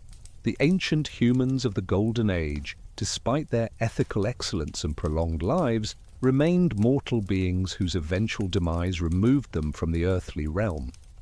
In contrast to subsequent generations that faced posthumous judgment and potential retribution, these initial humans metamorphosed into benevolent spirits who continued to observe and safeguard their progeny. Their metamorphosis reflected their moral perfection and the acknowledgement by the gods of their unique status as the premier and most excellent examples of mortal creation. The Age of Silver that ensued marked humanity's initial descent from the flawlessness of their original inception. Zeus fashioned this subsequent generation of humans using varied approaches that mirrored his deepening familiarity with human behavior and his evolving comprehension of the attributes necessary to render mortals both efficacious and governable. The Silver Age humans possessed numerous of the fundamental abilities of their predecessors, but were devoid of the moral acumen and sagacity that had distinguished the Golden Age. These novel humans required a complete century to transition from childhood to maturity. Their protracted maturation span reflected both their diminished capabilities and Zeus's endeavor to grant them ample time to attain the wisdom that their nature no longer imparted inherently. During the prolonged period of their childhood, humans of the Silver Age relied on the protection and guidance of their mothers to acquire the essential skills and knowledge necessary for independent living, primarily through instruction rather than intuitive comprehension. This era introduced the concept of seasons and various weather patterns, compelling humans to adjust their behaviors in response to changing environmental circumstances. The transition to the Silver Age prompted the necessity for agriculture, as the earth ceased to provide food spontaneously. This shift urged mortals to acquire expertise in planting, cultivating, and harvesting to secure sustenance during periods of natural scarcity. The acquisition of farming know-how signified the inception of human technology and the gradual accumulation of practical knowledge that would come to define future civilizations. Yet, the humans of the Silver Age harbored a tragic flaw that would eventually precipitate their downfall. They developed a haughty disregard for the gods, evident in their reluctance to offer proper sacrifices or maintain the temples and shrines venerating divine authority. This impiety stemmed not solely from ignorance, but from active disdain for the cosmic order responsible for their creation and sustenance. Their arrogance led them to believe that they could attain prosperity and contentment independently of divine aid or approval. Their religious neglect extended beyond mere omission of obligatory rituals to outright defiance of divine mandates and scorn for sacred customs. They began asserting that their accomplishments in agriculture and craftsmanship showcased their superiority over the gods, arguing that entities necessitating worship and offerings were inherently inferior to mortals capable of generating their own prosperity through skill and diligence. Such hubris violated the foundational principles of cosmic order, necessitating a divine response. Initially, Zeus sought to rectify their conduct through admonitions and minor sanctions, displaying divine power without causing lasting harm. Crop failures, unseasonable weather, and other natural disasters served as reminders of divine authority and human dependence on cosmic order. Nevertheless, the Silver Age humans perceived these occurrences as natural phenomena that could be surmounted through advancements in technology and enhanced planning. Their pragmatic approach to problem-solving led them to overlook the divine messages enshrined within their adversities. The ruler of the gods ultimately deemed the Silver Age humans irreversibly tainted by their arrogance, incapable of redemption through gentle guidance. Their annihilation became imperative to prevent their impropriety from infecting other mortal communities and to underscore that divine authority remained paramount, irrespective of human advancements or technological prowess. Zeus's determination to eradicate the Silver Age underscored his dedication to upholding cosmic harmony, even if such preservation necessitated severe action. In replacing the Silver Age, The Bronze Age humans embodied Zeus's endeavor to fashion mortals endowed with attributes that would deter the religious conceit that had sealed the fate of their predecessors. These new beings exhibited immense physical fortitude and combative dispositions that steered their focus towards warfare and conquest rather than contemplations on divine sovereignty. Characterized by larger, more robust bodies, the Bronze Age humans directed their mental faculties towards practical considerations of survival and dominance instead of pondering abstract concepts relating to cosmic order. Their technological advancements were indicative of their aggressive nature and physical capabilities as they innovated sophisticated weaponry and armor forged from bronze, from which their epoch derived its designation. Leveraging their metalworking acumen, they engineered implements of warfare that surpassed the achievements of preceding generations. Spears, swords, shields, and helmets emerged as the pivotal artifacts of their society. Their architectural endeavors predominantly emphasized fortifications and defensive constructions aimed at safeguarding communities from persistent warfare. Within the Bronze Age, inhabitants endured an enduring state of conflict that absorbed their efforts and hindered the cultivation of the structured piety characteristic of the Silver Age. Their societies were structured around military hierarchies and warrior codes that placed emphasis on qualities such as courage, strength, and loyalty to leaders who had demonstrated their prowess in battle. This strong focus on warfare not only offered an outlet for aggressive tendencies, but also upheld social systems that honored strength and accomplishment rather than challenging divine authority. However, the inherently violent tendencies of this era ultimately proved to be as harmful as the impiety witnessed in the Silver Ages. Bronze Age civilizations channeled their aggression not only towards each other, but also towards the natural environment. Their incessant warfare led to environmental degradation that jeopardized the stability of entire regions, hindering the establishment of sustainable agricultural practices. Despite the increasing sophistication and deadliness of their weapons and strategies, as subsequent generations sought to outdo their adversaries, the intensifying violence of Bronze Age warfare eventually reached a point where it posed a threat to the very cosmic order. The battles resulted in casualties on a magnitude that disrupted the natural processes of death and rebirth.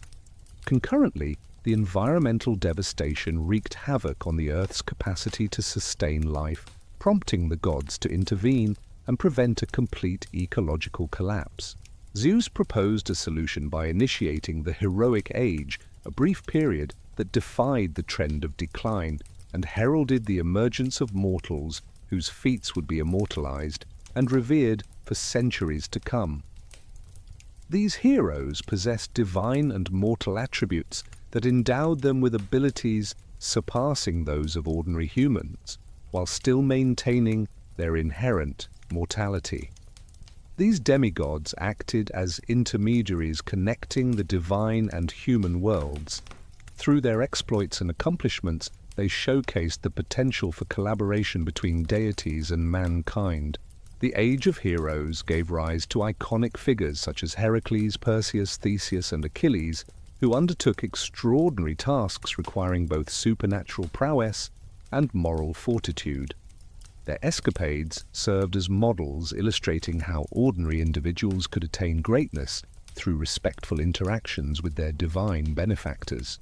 Often acting as envoys of divine purpose, these heroes carried out quests that upheld universal justice while revealing the blessings accessible to individuals who revered the gods appropriately. Nonetheless, the heroic era stood as a fleeting pause in humanity's overall regression rather than a lasting remedy for the challenges of mortal existence. These heroes were exceptional beings whose divine lineage set them apart from common humans. While their feats often relied on divine aid inaccessible to typical mortals, their demises in battle or due to divine retribution underscored that even the most remarkable human accomplishments remain subject to cosmic jurisdiction and the constraints of mortal life. The present Iron Age symbolizes the culmination of human degeneration, characterized by traits that would have appalled the humans of the revered Golden Age. Iron Age humans grapple with shortened lifespans, physical fragility, and ethical degeneration, leading to hardships in their lives and instabilities within their societies. These individuals are in perpetual conflict with scarcity, illnesses, and discord. Their existence is marked by suffering previously unseen in earlier epochs. The Iron Age ushered in the emergence of intricate social hierarchies founded on wealth and influence, rather than on sagacity or ethical virtue. Possession of private property became indispensable for survival, thereby giving rise to disparities that sparked jealousy, theft, and violence among individuals who otherwise might have coexisted harmoniously. Political systems arose as a means to address these conflicts, yet their leaders often demonstrated corruption and incompetence. Their choices prioritized personal gain over communal well-being. The challenging circumstances and ethical decay of the Iron Age forged an environment where extraordinary individuals could emerge as symbols of hope and instruments of divine intention. These champions possessed a blend of supernatural prowess, noble character, and divine blessing that empowered them to achieve remarkable feats surpassing ordinary mortal limits. Their exploits fulfilled various roles within the cosmic order, eradicating threats to civilized existence, setting examples for the proper interaction between mortals and deities, and showcasing that in a world marred by human degradation, individuals could attain greatness through valor, sagacity, and commitment to justice. Among the earliest and most prominent of these legendary figures was Perseus, whose origins reflected the intricate interplay between divine will and mortal repercussions that defined many heroic narratives. Born to Dana, the daughter of King Acreus of Argos, Perseus entered a world shaped by a prophecy received by Acreus through an oracle, a prophecy foretelling his demise at the hands of his grandson. Fearing this prediction, the king resorted to extreme measures to avert its realization, resulting in Dana's imprisonment in a subterranean bronze chamber beneath the palace. A prison had been meticulously crafted to isolate Dia from mortal men who could potentially father the foretold child. The chamber was constructed using the most advanced metalworking techniques available, with walls made of bronze plates that fit together so seamlessly that not even the tiniest creature could slip through. A narrow slot served as the sole opening for delivering food and water, while vigilant guards ensured that unauthorized individuals were kept at bay. Despite Acreus's efforts to safeguard against unwanted visitors, divine intervention proved to be his downfall. Zeus, captivated by Dia's beauty and virtue, found a way to breach her confinement. Utilizing his supernatural abilities and flair for the dramatic, the king of the gods transformed into a shimmering shower of golden rain to infiltrate the bronze chamber through minuscule crevices. Unharmed but unmistakably divine, Zeus's golden rain descended upon Dia as she slept, initiating a union that transcended mortal boundaries. This ethereal encounter between Zeus and the princess unfolded without causing physical harm or emotional distress, resulting in a merging of divine essence with mortal form that revealed the child's celestial lineage to Dia. Despite acknowledging the peril of this knowledge if disclosed to her father, she now bore a profound understanding of her child's divine heritage. Perseus was born in secrecy, concealed by Dan from the guards overseeing her captivity. The newborn exhibited extraordinary traits, with eyes gleaming brightly and cries carrying an air of authority uncharacteristic of infants. Dea realized that concealing her son's supernatural nature would become impossible once his presence was discovered. Upon learning of his grandson's birth, the king's reaction mixed anger at his precautions being evaded with fear as the prophecy appeared to draw closer to fulfillment.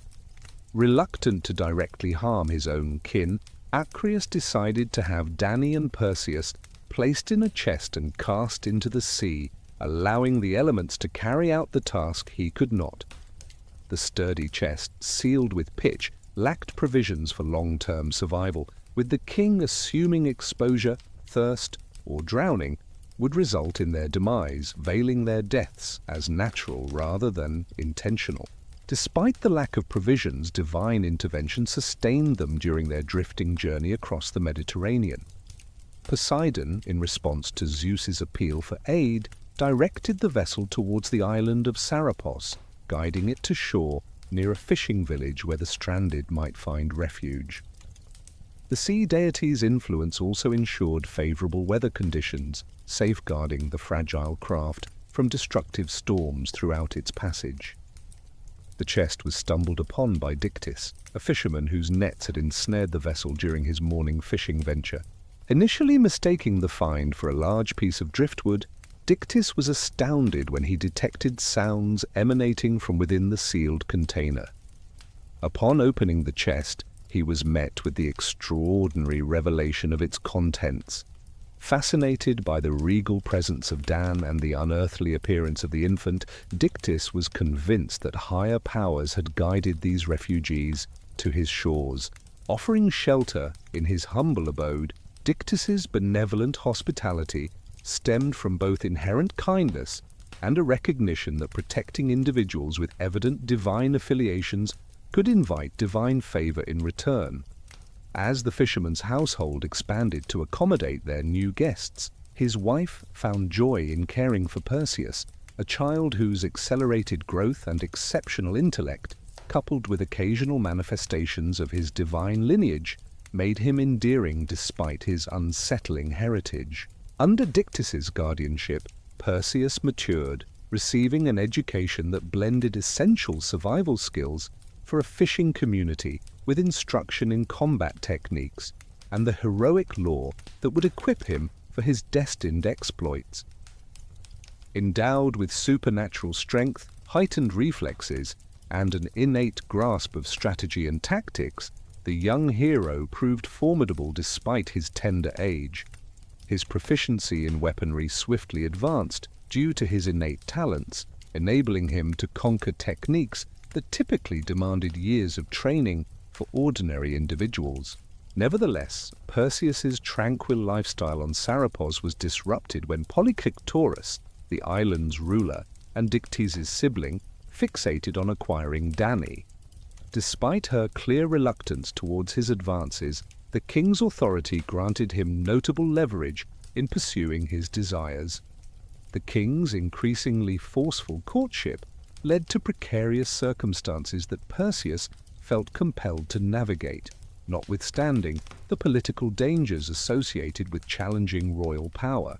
Polykictorus discerned that Perseus posed the greatest hindrance to his aspirations for Danae, given the young hero's defensive instincts and burgeoning renown as a formidable adversary. Rather than engaging in a direct confrontation with a youth whose divine lineage was becoming more evident, the king devised a plan to expel Perseus from the island, using an honorable excuse for his absence. Polykictorus publicly declared his intention to wed another woman and requested that all young men on the island contribute gifts appropriate for a royal wedding. Upon Perseus's arrival at the ceremonial gift presentation without an offering, Polykictorus openly challenged him to demonstrate his heroic mettle by achieving a feat befitting his claimed divine heritage. The king proposed that Perseus retrieve the head of Medusa, one of the Gorgon sisters whose visage was so ghastly that gazing upon it turned onlookers to stone instantaneously. This task seemed insurmountable for any mortal, as getting close enough to Medusa to decapitate her required direct eye contact, resulting in immediate petrification. Despite realizing the apparent impossibility of the challenge, Perseus embraced it, driven by his heroic essence to undertake the quest, rather than concede defeat or abandon his mother to the unwanted advances of Polykictorus. The young hero's divine lineage captured the interest of multiple Olympian gods who acknowledged both his potential worth and the righteousness of his mission. These divine benefactors equipped Perseus with otherworldly gear and guidance that would render his seemingly insurmountable quest feasible. Athena's assistance proved pivotal, as the goddess of wisdom comprehended the tactical obstacles involved in confronting a foe whose direct gaze brought instantaneous demise. She bestowed upon Perseus a gleaming bronze shield with a reflective surface that permitted him to monitor Medusa's whereabouts and movements without directly beholding the Gorgon's visage. The shield's divine craftsmanship included a flawless mirror polish that provided clear reflections even in dim lighting. Hermes endowed Perseus with winged sandals that enabled him to swiftly approach and retreat from Medusa's abode with supernatural agility. These divine sandals facilitated flight through the air or traversal across any terrain noiselessly and without leaving tracks. Responding to the wearer's thoughts, the wings of the sandals granted precise control over speed and direction, essential for navigating the perilous approaches to the Gorgon's island fortress. The divine messenger also furnished Perseus with an adamantine sickle capable of slicing through any material, including the supernatural substances composing Medusa's form and the bronze armor protecting her neck. The sickle's blade retained a keen edge.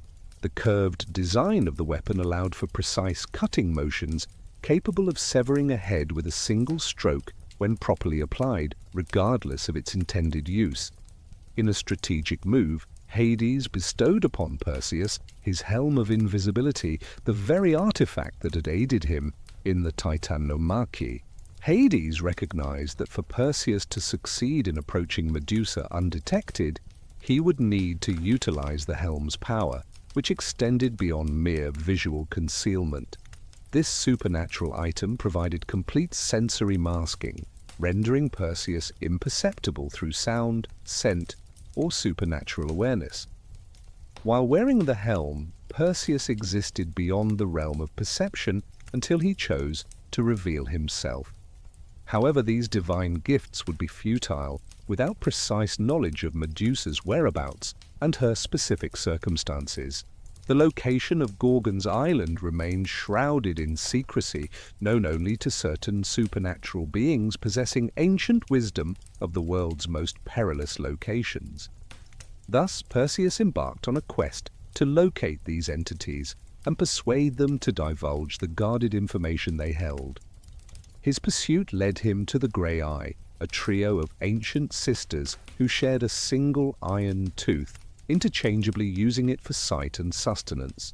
These primordial beings harbored extensive knowledge of hidden realms and dangerous entities, accumulated over centuries through observation and communication with other supernatural creatures. Despite his divine lineage and valiant intentions, the Grey Eye were resolute in their reluctance to freely disclose their well-kept secrets to any mortal seeker. Perseus meticulously planned his strategy to obtain the Graia's shared eye, relying on precise timing and swift reactions.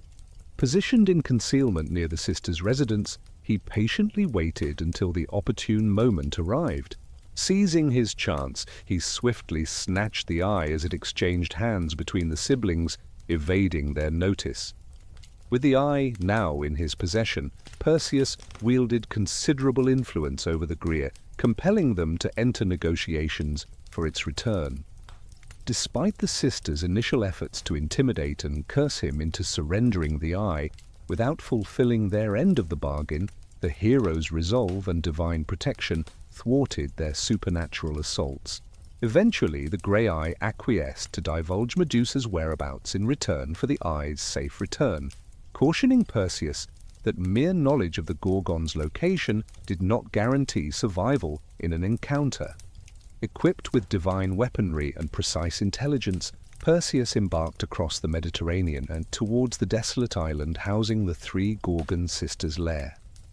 The isle bore the marks of supernatural corruption wrought by the Gorgons, its once lush vegetation withered, its fauna petrified into statues, frozen in expressions of terror. An oppressive, malevolent aura permeated the air, hindering respiration and enveloping the surroundings in a palpable sense of foreboding. Within the island's cavern system, where previous intruders' petrified remains lined the passageways, the Gorgons resided, with Medusa occupying the deepest chamber.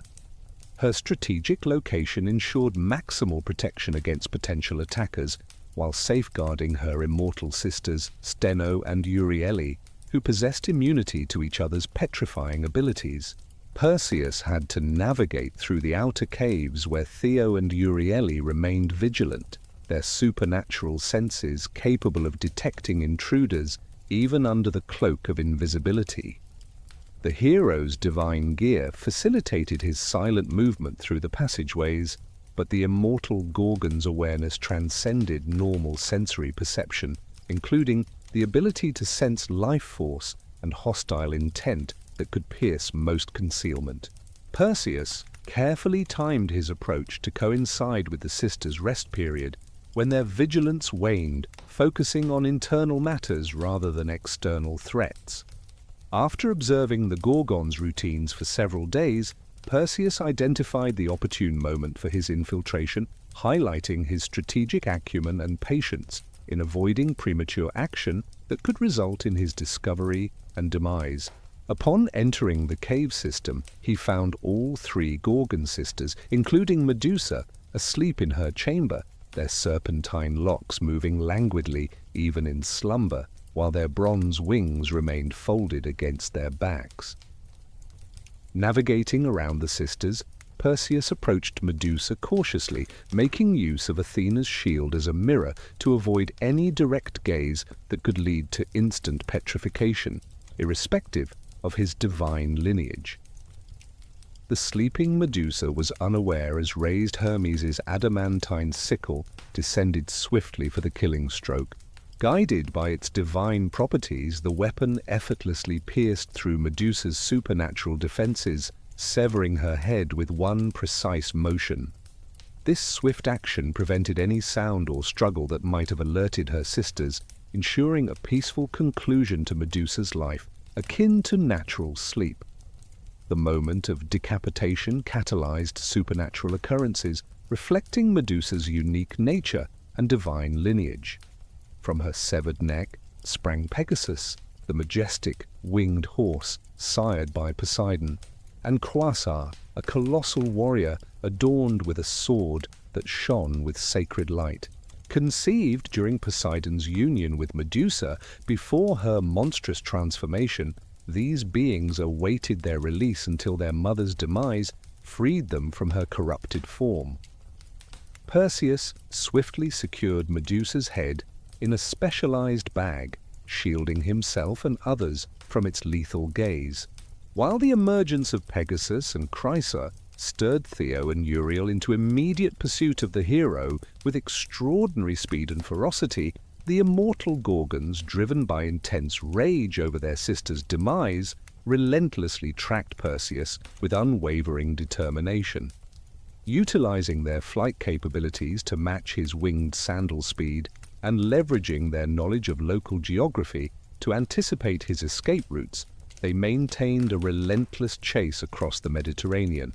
Perseus sought refuge in densely populated areas, hoping for divine intervention to shield him from the relentless pursuit of the enraged Gorgons. His evasion led him over various islands and coastal regions where eyewitnesses would later weave tales of flying monsters and divine heroes, shaping local religious beliefs for generations to come. On his return journey, Perseus came across Andromeda, the daughter of King Saphus and Queen Cassipa of Ethiopia, helplessly tethered to a cliff to appease the sea monster Cetus. Her predicament stemmed from her mother's prideful declaration that Andromeda's beauty surpassed that of the Naiads, sea nymphs whose vanity had been offended by the claim. The Naiads' grievances reached Poseidon, who dispatched Cetus to ravage the Ethiopian coastline until proper redress was made for the affront. As Cetus neared to claim his victim, Perseus appeared, his arrival coinciding with the looming threat of the massive sea monster, whose thunderous roars reverberated across the waters with supernatural intensity. The creature exhibited a combination of traits from different marine predators, with a body resembling that of a whale, adorned with multiple heads that moved independently. Its fins had the power to create whirlpools strong enough to annihilate whole ships. The hero's choice to save Andromeda displayed his inherent chivalrous nature and his understanding that such action would exemplify proper heroism, potentially leading to valuable alliances in the region. Perseus swiftly struck a deal with Cephas and Cassiopeia, securing a commitment for Andromeda's hand in marriage in return for his help against Cetus. Given the urgent circumstances, there was no opportunity for a detailed negotiation of terms. Perseus's combat with Cetus showcased the diverse capabilities provided by his divine equipment, as he confronted challenges posed by the sea monster's immense size and aquatic abilities, necessitating both aerial agility and supernatural weaponry for victory. By targeting the creature's eyes in his initial assaults and utilizing Medusa's head to petrify sections of Cetus's body while dodging its snapping jaws and flailing tentacles, Perseus slowly transformed the colossal beast through multiple petrification cycles. The sea monster's demise triggered violent upheavals in the nearby waters, culminating in the formation of a new island with enigmatic rock formations that would intrigue geographers for generations. Perseus's triumph solidified his standing as a hero capable of conquering seemingly insurmountable foes, while his union with Andromeda forged crucial political alliances that would aid him in his future quests and eventual reign over various realms. Returning victoriously to Sarapos with Medusa's head, Perseus illustrated that extraordinary heroic achievements could be attained through divine assistance, strategic acumen, and unyielding valor. The individual achievement of Jason merely served as one illustration of the great heroic potential prevalent during this era of legendary personalities. The most prominent collective heroic endeavor of the period would arise from the intricate political circumstances in Iolcos, where rightful succession was disrupted by betrayal among brothers and the unlawful seizure of royal authority. Jason's right to the throne of Iolcos stemmed from his father, Aeson's rightful claim to rule the kingdom, an inheritance that ideally should have transitioned seamlessly from one generation to the next in accordance with established royal succession customs. Nevertheless, Aeson's brother Pelas had seized power by a combination of political scheming and military might, usurping the throne and establishing a reign based on illegitimate authority rather than rightful succession. This coup d'état involved the removal of the legitimate heir, epitomizing the political turmoil that characterized numerous kingdoms during the heroic age, where personal ambition often overshadowed traditional laws of inheritance and divine approval. Initially, Pelas's rule seemed secure, supported by his control of the kingdom's military forces and administrative structure, providing the practical power required to maintain his position despite its dubious legitimacy. The usurper systematically eliminated potential challengers, solidifying his authority through a network of loyalists who benefited from his favor. Despite his apparent strength, Pelas was plagued by the awareness that his reign lacked divine sanction, and the surviving son of Aeson posed a perpetual threat to his continued dominance. This threat materialized when Jason attained adulthood and returned to Iolcos to assert his rightful claim. The young prince had been clandestinely raised by the wise centaur Chiron, who imparted knowledge of heroic traditions to prepare Jason for the trials he would encounter in reclaiming his birthright. Chiron's education had not only covered martial skills and strategic thinking, but also encompassed diplomatic abilities and moral authority necessary for legitimate kingship. The centaur's renowned tradition of producing exceptional heroes lent credibility to Jason as a potential leader and connected him to the wider heroic network. Upon Jason's arrival in Iolcos, immediate tensions arose due to his unmistakable noble demeanor and growing renown, making it impossible for PIS to dismiss him as a mere pretender. Supporters of the young prince quickly rallied around him, including dissatisfied nobles who had opposed Peleus' rule, and common citizens who acknowledged the justness of his claim. The escalating situation risked plunging into civil conflict unless Paz could find a way to eliminate his nephew without turning him into a martyr capable of inciting further uprisings. Paz's proposed solution showcased the cunning that had originally helped him seize power. In a strategic move to both oust Jason from the kingdom and provide a noble pretext for his absence, the usurper laid down a challenge. He would acknowledge Jason's right to the throne if the prince could undertake a royal-worthy task of retrieving the legendary Golden Fleece from the distant kingdom of Colchis. This quest seemed nearly insurmountable, with Colchis situated at the far reaches of the Black Sea, shielded by perilous waters, adversarial tribes, and supernatural guardians who had thwarted all previous endeavors to secure the fleece. The Golden Fleece itself held a storied past linked to divine intervention and valiant sacrifices. Initially owned by a miraculous ram dispatched by Zeus to save the children of King Amos from their malevolent stepmother, Ino, the fleece was steeped in mythical significance. The ram's resplendent golden fleece shimmered with otherworldly radiance, its capacity to soar through the skies and communicate, distinguishing it as a being of unmistakable divine lineage. Amid the daring rescue journey, Hell was dislodged from the ram's back into the waterway that would subsequently be known as the Hellespont. However, Phrixus found sanctuary in Colchis, where King Aetes embraced him and received the ram's offering to Zeus. Aetes safeguarded the Golden Fleece as a revered religious artifact and emblem of his realm's divine safeguarding, suspending it from an oak tree within a consecrated grove dedicated to Ares. The presence of the fleece in Colchis brought about affluence and triumph in warfare for the kingdom, its mystical attributes assuring bountiful harvests and victories over neighboring factions.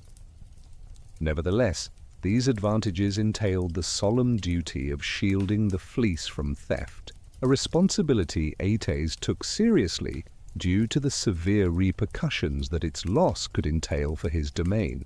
The protections of the grove were a manifestation of human resourcefulness and supernatural intervention, with Aetes enlisting various divine and monstrous beings to fortify the fleece's security.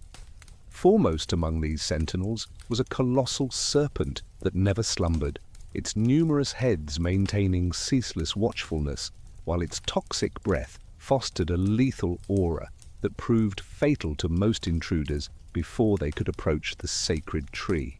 The serpent's impenetrable scales rendered it impervious to conventional arms, and its extraordinary senses could detect trespassers from afar, irrespective of their stealth capabilities. Jason's acceptance of Paz's challenge exemplified either remarkable courage or dangerous naivety, as the prince appeared to grasp the quest's difficulty, yet not fully comprehend its perceived impossibility. Nonetheless, his divine lineage via his connection to Hermes bestowed upon him a supernatural allure that would be indispensable in gathering the exceptional crew required for such a daring expedition. The quest's notorious reputation of being impossible actually played into Jason's favor, drawing in heroes eager to test themselves against the ultimate trial while striving for eternal renown by partaking in such a legendary venture. The formation of the Argonauts, named after their vessel, the Argo, heralded the most exceptional assemblage of heroic talent in the known world. Jason's appeal for volunteers drew in individuals whose individual renown would have made each of them appropriate leaders for lesser missions. Yet all acquiesced to his leadership and vowed to obey his directives throughout the quest.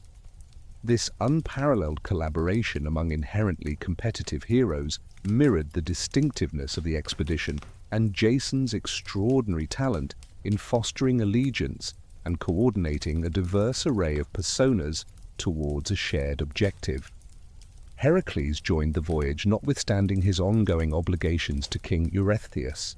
realizing that partaking in such a renowned journey would amplify his own heroic standing while offering opportunities for the kind of extraordinary exploits that aligned with his supernatural might and abilities in combat.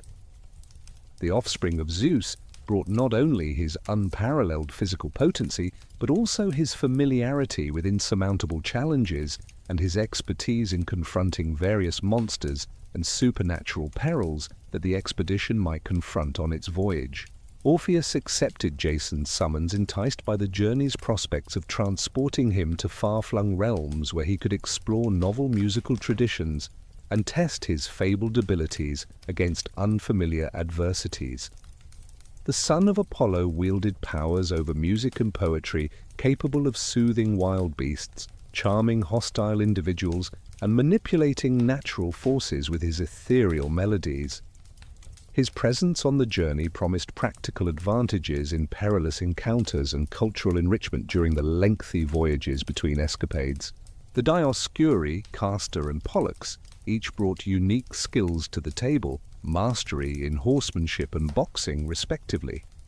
Their divine lineage as offspring of Zeus bestowed upon them extraordinary capabilities that would prove invaluable in diverse scenarios. Castor's proficiency in handling horses and cavalry tactics would be indispensable for overland segments of the quest, while Pollux's boxing prowess and combat skills would enhance the expedition's fighting prowess. As twins, their close bond served as a model of collaboration and mutual assistance that influenced the entire crew's dynamics.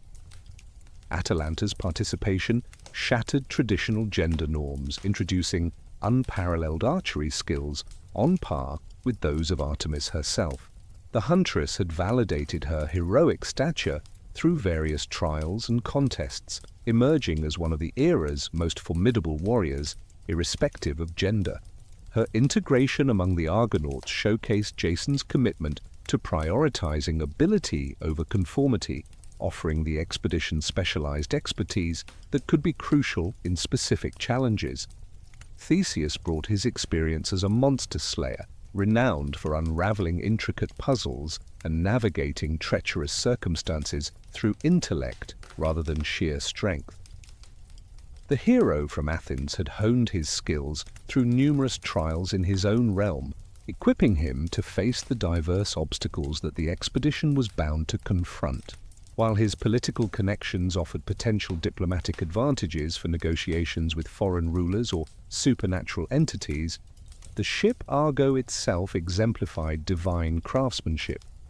Athena oversaw its construction, integrating materials with supernatural properties crucial for the quest's success. Made from wood from Zeus's sacred oak at Dodona, the vessel's keel granted prophetic abilities guiding the Argonauts and warning them of impending dangers. Blending mortal shipbuilding techniques with divine enhancements, the Argo became faster, stronger, and more seaworthy than conventional vessels.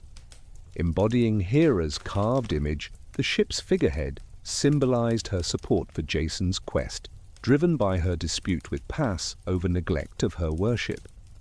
Hera's personal stake in the expedition ensured divine favor manifested as favorable winds, protection, and guidance for the crew. As the Argonauts departed from Ilkos, the spectacle drew spectators from around the Greek world, brought together by the rapidly spreading news of the expedition through interconnected networks of traders, travelers, and storytellers. Timing the ship's launch carefully to align with optimal weather conditions and divine favor, the crew's preparations involved sacrifices to various deities deemed essential for the journey's success. Navigating familiar Greek coastal waters initially allowed the Argonauts to test their ship's capabilities and refine crew coordination before entering the perilous unknowns of the Black Sea. During the initial stages of their journey, the heroes had the chance to build working relationships and cultivate mutual trust, crucial for confronting life-threatening obstacles in far-off lands. Their first major trial arose on the island of Lemnos, inhabited solely by women who had slain all the men on the island in retaliation for their husbands' betrayal with Thracian captives. initially planning to harm the Argonauts, the Lemnian women, under the leadership of Queen Hypsipyle, opted to extend hospitality instead of hostility due to Jason's diplomatic finesse and the crew's evident heroism. The prolonged stay on Lemnos afforded the heroes time to recuperate, gather provisions and establish connections that would furnish them with allies and intelligence for the rest of their voyage. Parting ways with Lemnos proved arduous, as many Argonauts had formed romantic bonds with the island's women and hesitated to pursue the perilous quest further. Heracles eventually compelled action by threatening to depart alone, motivating the others to leave behind their comfort and embrace the unknown ahead. This occurrence underscored the leadership challenges that Jason would grapple with throughout the expedition. Managing the diverse personalities and motivations of his crew demanded continual vigilance and, at times, resolute decision-making. As the Argonauts navigated through the Hellespont, they encountered King Cyzicus of the Doliones, a young ruler whose graciousness and noble character rendered him a natural supporter of the heroes. Cyzicus supplied the expedition with provisions and insights into the perils awaiting them in the Black Sea. His association with Jason facilitated diplomatic ties that could prove advantageous in future exploits. Unfortunately, this promising alliance ended tragically when, upon their return to the harbour after being blown off course by unfavourable winds in the night, the guards of Cyzicus mistook the Argonauts for pirates. A conflict ensued amidst darkness and chaos, with both sides initially unaware of each other's true identities. The skirmish persisted until daybreak exposed the grave misunderstanding. Regrettably, Caesarus met his demise in a duel with Jason, believing he was defending his city against a pirate incursion. The untimely death of the young monarch precipitated a profound moral dilemma for the expedition members, who grappled with the weight of unintentionally slaying an innocent ally due to uncontrollable circumstances. The funeral rites for Cyzicus necessitated the Argonauts to linger in port for several days, engaging in ceremonies and offerings to honor his memory and seek absolution for their inadvertent transgression. This interlude also afforded the crew an opportunity for contemplation on the hazardous nature of their journey, underscoring the sobering reality that even valiant figures are susceptible to misfortune and misinterpretation. Amid their early trials, the expedition encountered the Harpies, formidable bird women who had been afflicting the seer Phineus for divulging divine knowledge beyond mortal grasp. These monstrous beings bore human heads and torsos fused to avian bodies. The colossal vulture's wings combined a blend of feminine beauty and predatory menace, reflecting their divine messenger role alongside their function as instruments of punishment. Phineus endured relentless torment as the Harpies continuously stole and contaminated his food, swooping down whenever he dared to eat, either carrying away his meals or defiling them with their excrement. This perpetual deprivation left Phineus emaciated, yet his prophetic gifts remained unaffected, underscoring the peril of revealing sacred knowledge to unauthorized individuals. The Argonauts deliberated carefully before intervening in Phineus's plight, due to the moral dilemmas and practical consequences of thwarting divine retribution. Nevertheless, Jason perceived the value in alleviating Phineus's suffering, recognizing him as a crucial informant for their voyage to Colchis. The winged sons of Boreas, Calais, and Zets took up the task of driving away the Harpies, utilizing their aerial prowess to engage the monsters in combat. A fierce battle ensued as the Boreads clashed with the Harpies in the skies above Phineus's island, their supernatural speed creating disruptive wind patterns and awe-inspiring aerial displays for the onlooking Argonauts. Calais and Zetes relentlessly pursued the Harpies, their divine lineage granting them the endurance needed to sustain the chase. Despite the monsters' cunning attempts to elude capture, divine intervention, rather than military might, eventually resolved the conflict. Iris, the rainbow goddess and emissary of the gods, intervened to broker a compromise that would cease Phineus's torment without necessitating the Harpies' annihilation. The agreement stipulated that the monsters would halt their persecution of the prophet in return for the boards ceasing their pursuit, a resolution that met divine justice requirements and provided practical relief to all involved parties.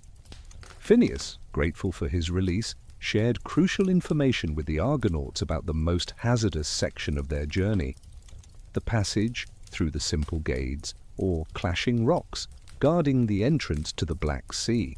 These supernatural barriers, comprising two enormous stone formations, collided intermittently under the influence of divine powers to bar unauthorized entry into the waters beyond.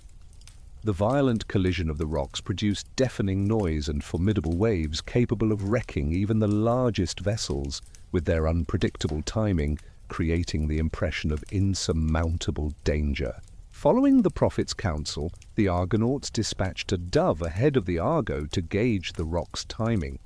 The bird's swiftness allowed it to navigate the passage with minimal risk, providing insights into the collision intervals.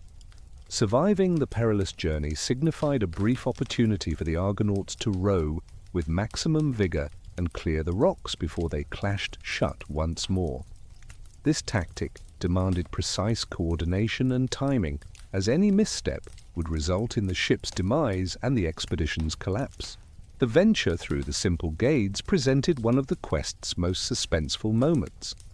As the Argonauts observed their test, dove approaching the rocks, realizing that their fate hinged on the bird's success or failure, the bird narrowly cleared the closing gap, losing only its tail feathers to the rock's collision. The heroes obtained essential timing information from their partially successful attempt, enabling them to make their own endeavor. For the Argo to navigate through the perilous passage, each crew member had to exert extraordinary effort in rowing, while Jason skillfully guided the ship through the narrow opening with absolute precision.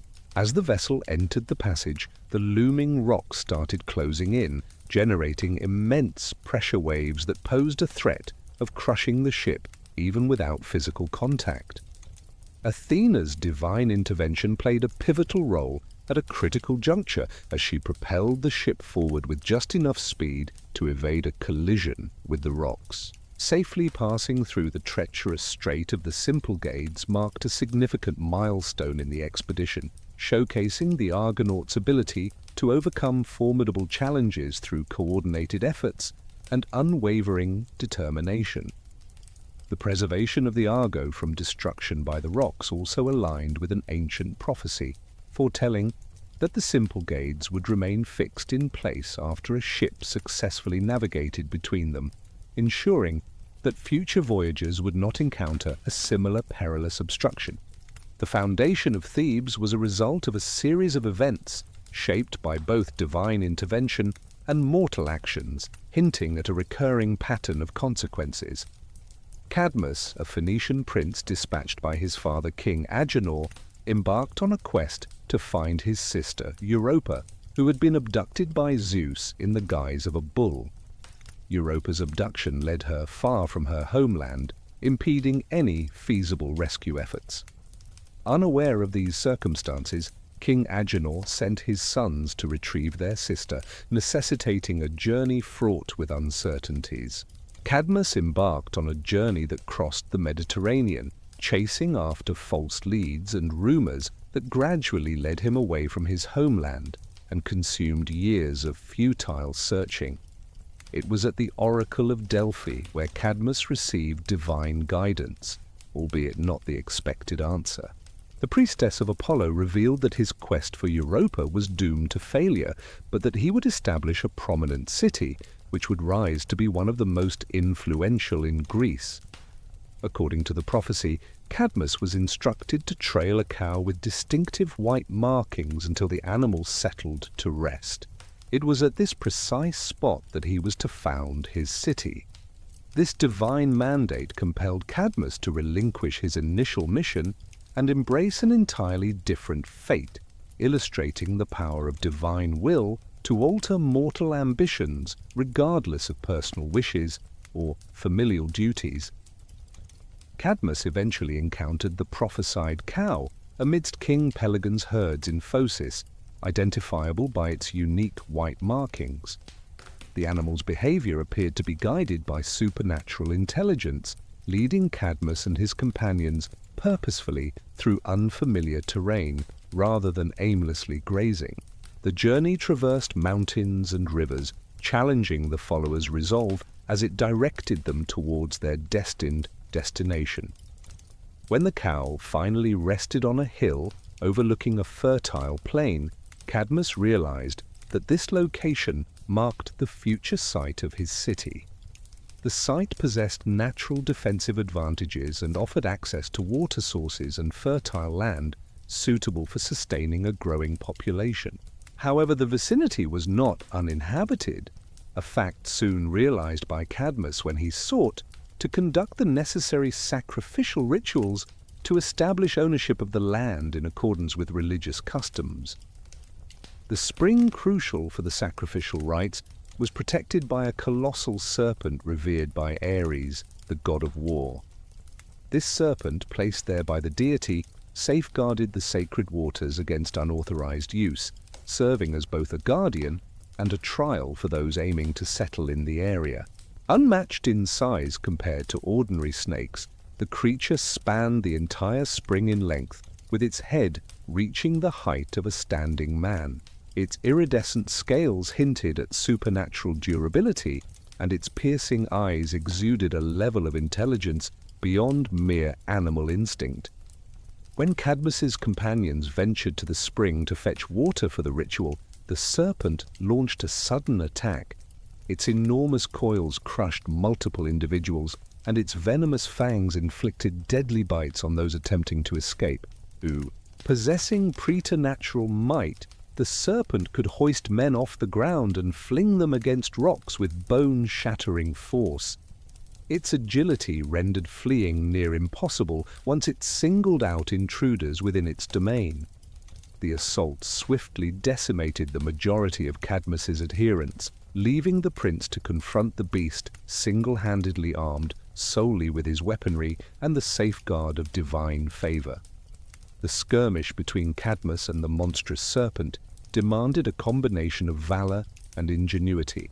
Given the creature's formidable size and supernatural capabilities, direct combat posed grave risks, prompting the prince to wield his spear to maintain distance from the serpent while deftly navigating the boundaries of the spring. He sought opportunities to exploit the creature's weaknesses without succumbing to its potentially lethal coils or venomous bite. The grueling confrontation persisted for hours, with both adversaries showcasing remarkable stamina in probing each other's defenses and vying for decisive advantages. Ultimately, Cadmus successfully immobilized the serpent by impaling its head onto an oak tree with his spear, driving the bronze tip through the beast's skull and securing it deep within the wood, rendering the monster powerless to break free. The demise of the serpent reverberated throughout the tree, causing the earth to tremble, and its final hiss reverberated with supernatural resonance across the valley, signaling to any otherworldly beings the defeat of the guardian. Yet, slaying Ares's sacred serpent incurred a debt necessitating divine redress, as the annihilation of the deity's protector could not be left unpunished, regardless of the mitigating circumstances that prompted the prince's actions. Upon beholding the scene of the serpent's demise, Athena materialized before Cadmus, acknowledging his act as legitimate self-defense, while insisting divine reparation was essential to uphold justice for the creature's demise. The goddess instructed Cadmus on how to fulfill Ares's demand for recompense and prepare for the future of his city. Athena directed Cadmus to sow half of the serpent's teeth in the earth, cautioning him about the consequences. The teeth, imbued with supernatural powers from their connection to Ares, would sprout into fully grown armed warriors when planted. These warriors, known as Spartway or SW men, would test Cadmus's ability to govern and potentially become citizens of his new city. However, their creation would also set the stage for the violent nature that would define Theban history. As Cadmus followed Athena's guidance and planted the teeth, the ground trembled, and the buried teeth transformed into fierce, armed warriors emerging from the soil. These Spartan warriors, born with no memory and allegiance, possessed only a drive to fight and dominate. Despite their shared origin, their aggressive instincts led to chaos as they fiercely battled amongst themselves. From a distance, Cadmus observed as the Spartaway engaged in a brutal struggle that left only 5 warriors standing. The survivors showcased their superiority through combat prowess and strategic acumen, distinguishing themselves from their fallen comrades. The intensity of their emergence and immediate conflicts set the stage for ongoing internal discord that would trouble Thebes throughout its history. Afterward, the 5 remaining Spartoi eventually acknowledged Cadmus as their rightful leader, acknowledging his authority due to his pivotal role in their creation and his bravery in vanquishing their serpent progenitor. These warriors later became the ancestors of Thebes' noble lineages, with their progeny forming the aristocratic elite that would rule the city for many years. Yet their violent beginnings ensured that strife and bloodshed would persist as dominant themes in Theban politics, as the aggressive nature of the Spartoies was passed down to their offspring, shaping the city's social fabric. Cadmus's marriage to Harmonia, the offspring of Ares and Aphrodite, aimed to balance the city's violent origins with more positive, divine influences. Harmonia's dual lineage fused her father's martial valor with her mother's beauty and love, potentially offering a calming presence in Thebes. The wedding ceremony drew the attention of the Olympian gods, who graced the union with splendid gifts, signifying their approval while anchoring Thebes as a city deeply connected to the divine. However, the gifts bestowed at the wedding bore mixed blessings, carrying both boons and curses. Athena's gift of an exquisite robe possessed unearthly beauty that enhanced the wearer's appearance and shielded them from harm. The cursed garment not only bestowed misfortune upon any woman who wore it, but also carried a curse that entangled wearers in tragic romantic relationships which led to destruction. Similarly, Aphrodite's necklace granted irresistible beauty and inspired passionate love, but also ensured that the wearer would face disastrous romantic entanglements that would be detrimental to both herself and those around her. These cursed relics, passed down through generations of Theban royalty, became cherished heirlooms with supernatural properties, yet harbored hidden curses that contributed to the misfortunes faced by each generation connected to their possession. The legacy of these objects mirrored the broader curse that plagued the royal household of Thebes, wherein divine favor and punishment were intricately intertwined, resulting in prosperity and disaster being inseparable elements of the city's fate. Cadmus's rule over Thebes initially led to prosperity and growth in the new city, as his wise governance and divine affiliations attracted settlers from various parts of the Greek world. Introducing the Phoenician alphabet to Greece, Cadmus revolutionized communication and record-keeping, establishing Thebes as a hub of learning and culture. His military prowess, demonstrated by his triumph over the serpent and his management of the Spartoi, ensured trade and agriculture flourished under his protective umbrella. The offspring of the royal couple inherited a blend of their parents' divine lineage, endowing them with exceptional abilities, while also marking them as targets for perilous divine interventions. Their daughters, who became priestesses and queens, expanded the city's influence through strategic unions, while their sons established military customs that would position Thebes as one of Greece's most formidable military forces.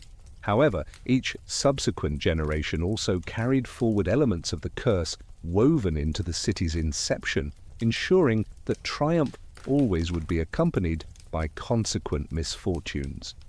The curse would reach its pinnacle through the saga of Oedipus, whose birth, generations after Cadmus, would fulfill prophecies put into motion by the city's turbulent beginnings. Laius, a ruler among Thebes and a descendant of Cadmus, was forewarned by the Delphic oracle that his own son would bring about his demise and wed his wife, Jocasta. This foresight mirrored the enduring sway of the divine forces that had shaped the thieves' destiny. As the violence entrenched in the city's origins continued to give rise to fresh calamities, testing each generation's resolve to break free from their predestined outcomes, Laius's efforts to avert the prophecy underscored the futility of trying to outwit divine providence through mortal schemes. Upon Jocasta giving birth to a son, Laius instructed for the infant's ankles to be pierced and bound, before commanding a servant to abandon the child on Mount Cithaeron, where the elements were meant to bring about the child's demise. The king's scheme aimed to eliminate the foretold threat without directly committing the act of murder, which could have incurred divine retribution for infanticide. Yet his precautions proved insufficient against the intricate workings of fate. The servant tasked with leaving the infant behind found himself unable to abandon a defenseless baby to perish alone. Instead, he entrusted the child to a Corinthian shepherd who was tending flocks on the mountain. This act of compassion, born from basic human empathy, marked the initial step in a sequence of events that would inevitably lead to the very realization of the prophecy Laius had sought to forestall. The shepherd's choice to spare the infant exemplified how individual moral decisions could align with broader patterns of destiny. Even with no knowledge of their roles in cosmic designs, the Corinthian shepherd presented the abandoned infant to King Polybus and Queen Merope, who, unable to have children, eagerly embraced the chance to adopt a son who could inherit the throne. They named the child Oedipus, which means swollen foot, referencing the injuries from his bound ankles. Despite keeping his adoption a secret, the royal couple raised Oedipus as their own, imparting to him the education and training befitting a future ruler, all the while unaware of his true lineage and the prophecy surrounding his birth. Oedipus matured believing he was the biological child of Polybus and Merope, his intelligence and leadership qualities positioning him as a suitable successor to the Corinthian throne. However, a casual comment from a drunken guest at a feast hinted that Oedipus might not be the king's natural child, sowing seeds of uncertainty that eventually led him to uncover the truth about his parentage. Seeking assurance regarding his origins and trusting in divine wisdom, the young prince consulted the Delphic oracle. The oracle's response offered Oedipus information that was both accurate and misleading. The priestess of Apollo disclosed the prophecy of patricide and incest without specifying the involved individuals, leading Oedipus to believe the prediction of killing his father and marrying his mother applied to Polybus and Merope. This compelled him to flee Corinth to avert the dire fate foretold. His choice to depart from his adoptive land exemplified both moral bravery and tragic irony. By endeavoring to evade the prophecy, Oedipus unwittingly set in motion the very events that would lead to its realization. Departing from Corinth, his journey led him towards brigands at a crossroads where three roads converged. His path crossed with that of an elderly man accompanied by a small group of servants.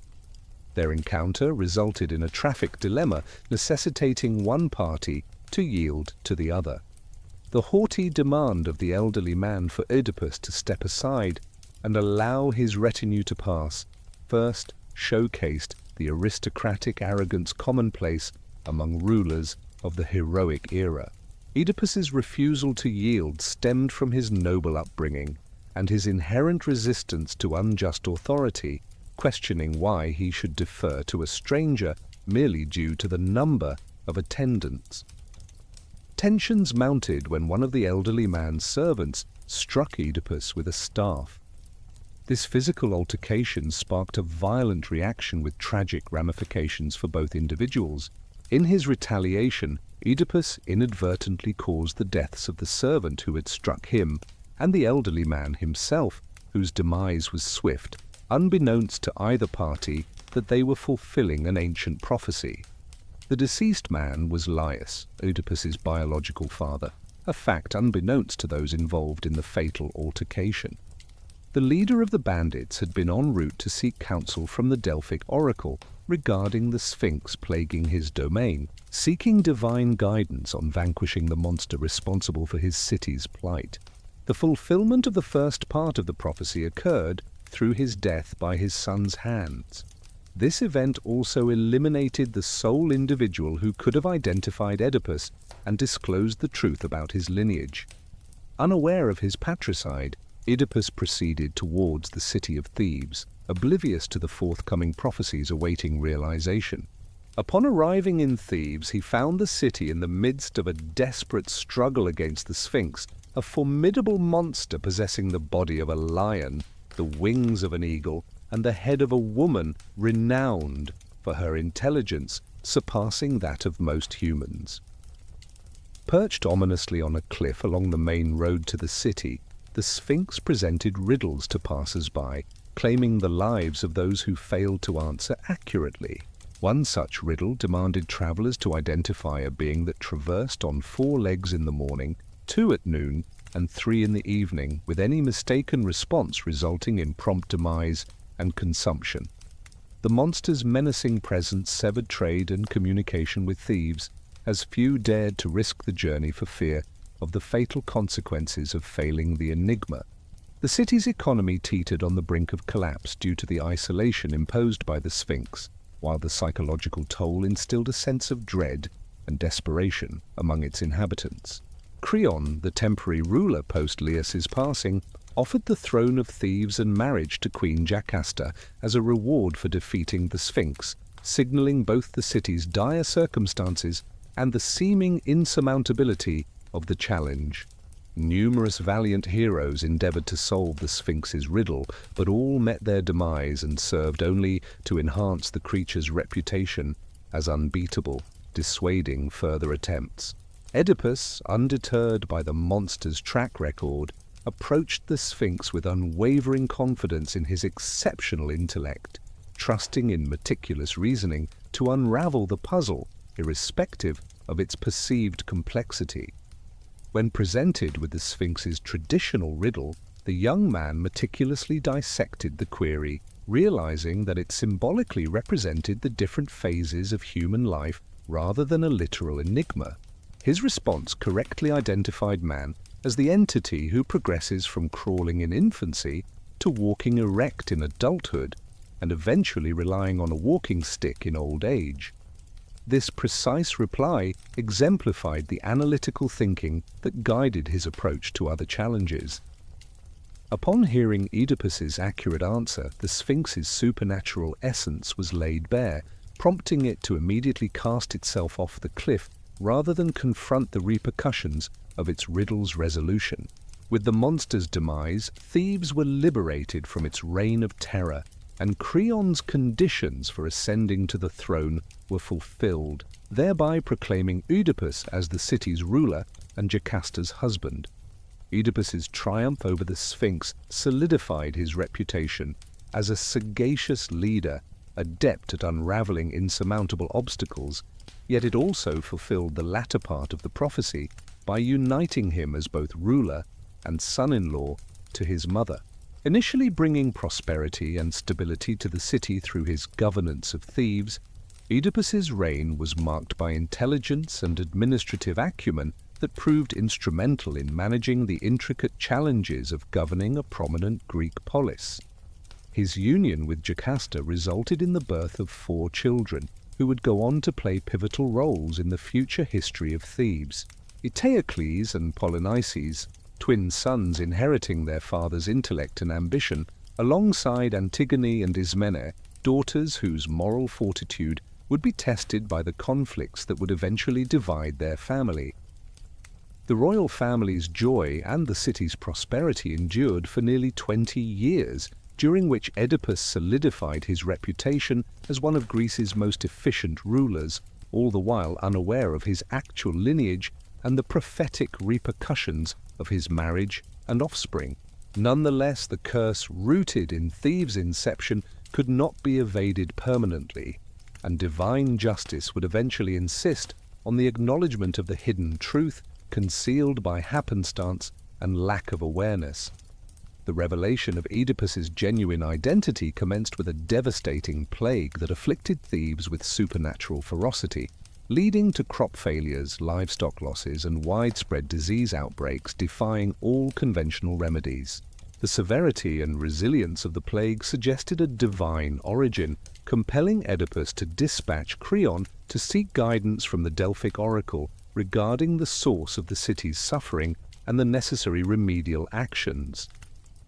The king's proactive approach to the crisis mirrored the problem-solving aptitude that enabled him to vanquish the Sphinx, yet this time the solution would carry far-reaching personal ramifications. Apollo's oracle disclosed that the plague would persist until the killer of liars was identified and penalized, signifying that the previous king's demise had tainted the land, necessitating just retribution to cleanse the pollution. This disclosure set off an inquiry that gradually unveiled the truth about Oedipus's lineage, underscoring the inevitable workings of divine justice and the futility of evading the repercussions of one's actions, even when undertaken unknowingly of their true implications. The pivotal conflict of the heroic era did not commence with human ambition or territorial disputes. Rather, it was sparked by a divine beauty contest that ultimately engulfed two civilizations and altered the political landscape of the ancient world. The roots of the Trojan War can be traced back to the nuptials of Pallas and Thetis, an event intended to be a joyous union of gods and mortals, but which instead became the catalyst for decades of violence and tragic heroism. Isis, the goddess of discord, was purposefully kept from the wedding festivities due to her reputation for sowing discord at social gatherings. Her exclusion mirrored the other gods' apprehension of her disruptive nature, knowing that her mere presence could turn peaceful celebrations into chaotic and violent scenes. Yet this deliberate snub only fueled Eris's thirst for vengeance, leading her to devise a plan to sow greater discord than her mere attendance could achieve. Crafting a magnificent golden apple that radiated supernatural beauty, Isis inscribed upon it the words, "For the fairest," setting the stage for competition among the goddesses present at the celebration. She flung this apple into the midst of the wedding feast, where it landed amongst the divine guests with an impact that outweighed its physical form. The inscription immediately caused tension among the assembled deities, with three goddesses, Hera, Athena, and Aphrodite, each laying claim to the apple as rightfully their own. Each goddess believed she was the fairest among the immortals, citing different aspects of divine perfection that made objective comparison nearly impossible. Hera's regal bearing and status as queen of the gods established one standard of beauty, while Athena's blend of physical perfection and intellectual brilliance provided another. Aphrodite's essence as the embodiment of beauty and desire arguably gave her the strongest claim, although her rivals contended that true fairness encompassed more than just physical allure. The disagreement quickly escalated into a divine conflict, with each goddess passionately arguing for her superiority and refuting her rivals' claims with growing fervor. The wedding celebration came to a standstill as the gods either sided with one deity or strived to remain impartial in a dispute that threatened to divide the entire Olympian pantheon. Recognizing the gravity of the situation, Zeus understood that any decision he made would result in lasting enmity from the losing goddesses, yet opting not to arbitrate risked allowing the conflict to escalate into open warfare among his family members. To resolve this dilemma, the king of the gods entrusted the judgment to a mortal, believing that a human decision would shield him from direct responsibility and compel the goddesses to accept the outcome. Paris, a prince of Troy, renowned for his impartiality and aesthetic discernment, was chosen to render the verdict. Paris exhibited refined sensibilities cultivated through royal education and exposure to exceptional art and beauty, stemming from his princely status.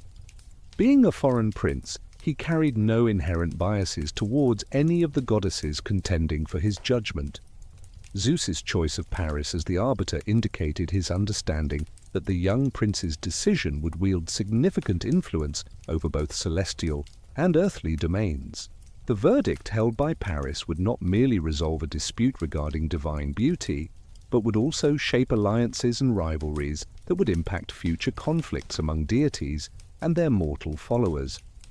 By appointing a Trojan prince to adjudicate, Zeus ensured that the outcome would hold crucial implications for Troy and its interactions with other Greek city-states, with the full repercussions unforeseen by either Zeus or Paris.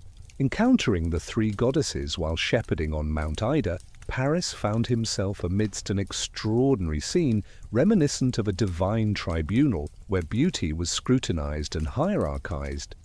Each goddess presented herself in a manner tailored to underscore her claim to unparalleled beauty.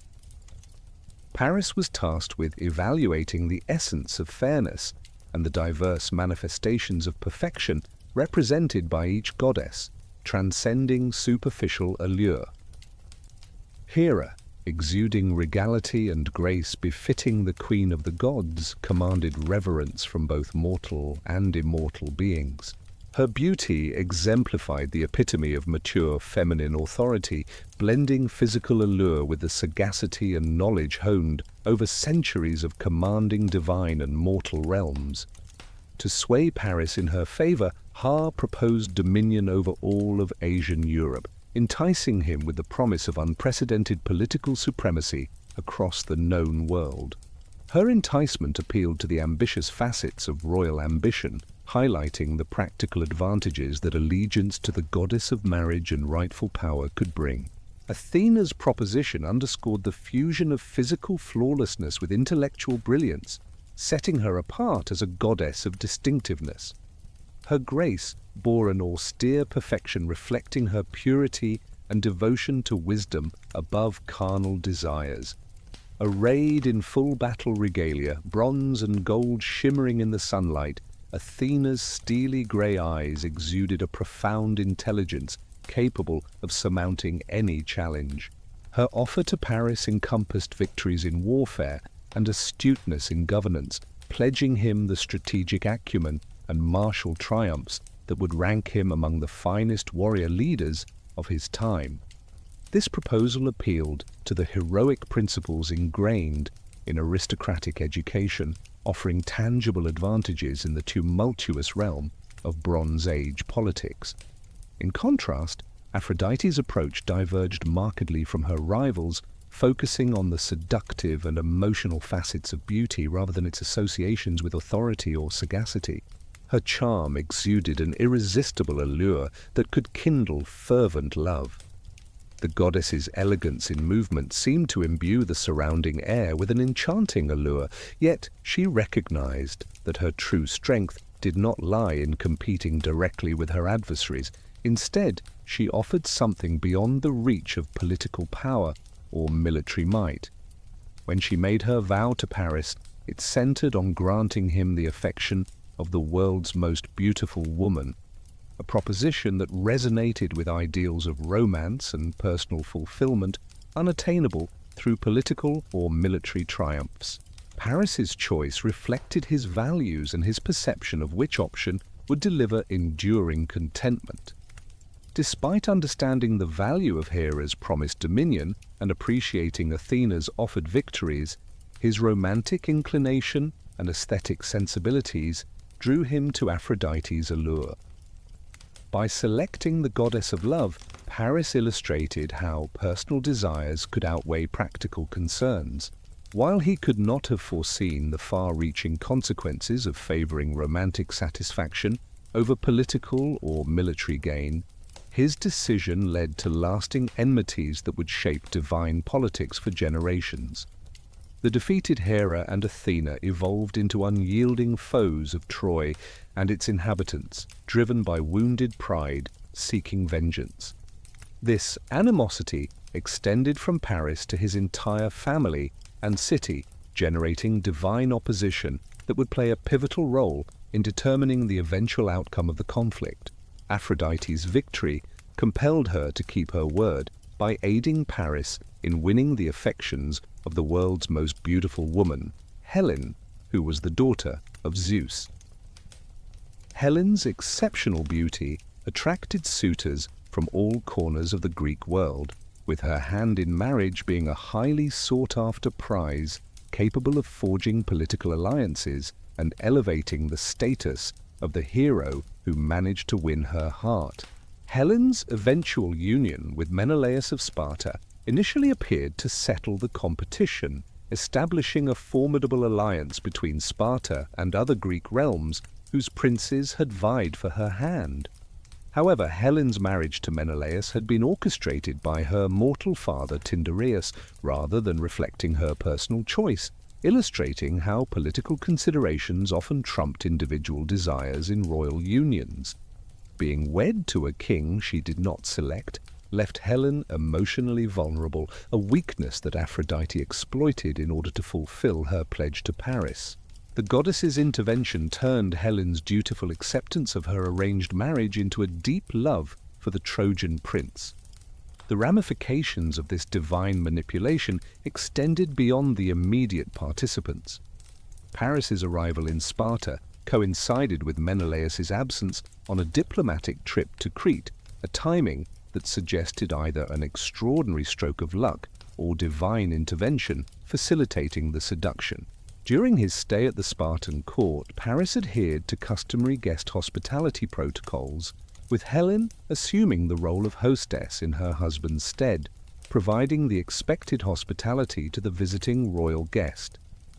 These social obligations created opportunities for private discussions and interpersonal connections that would have been unlikely under normal circumstances.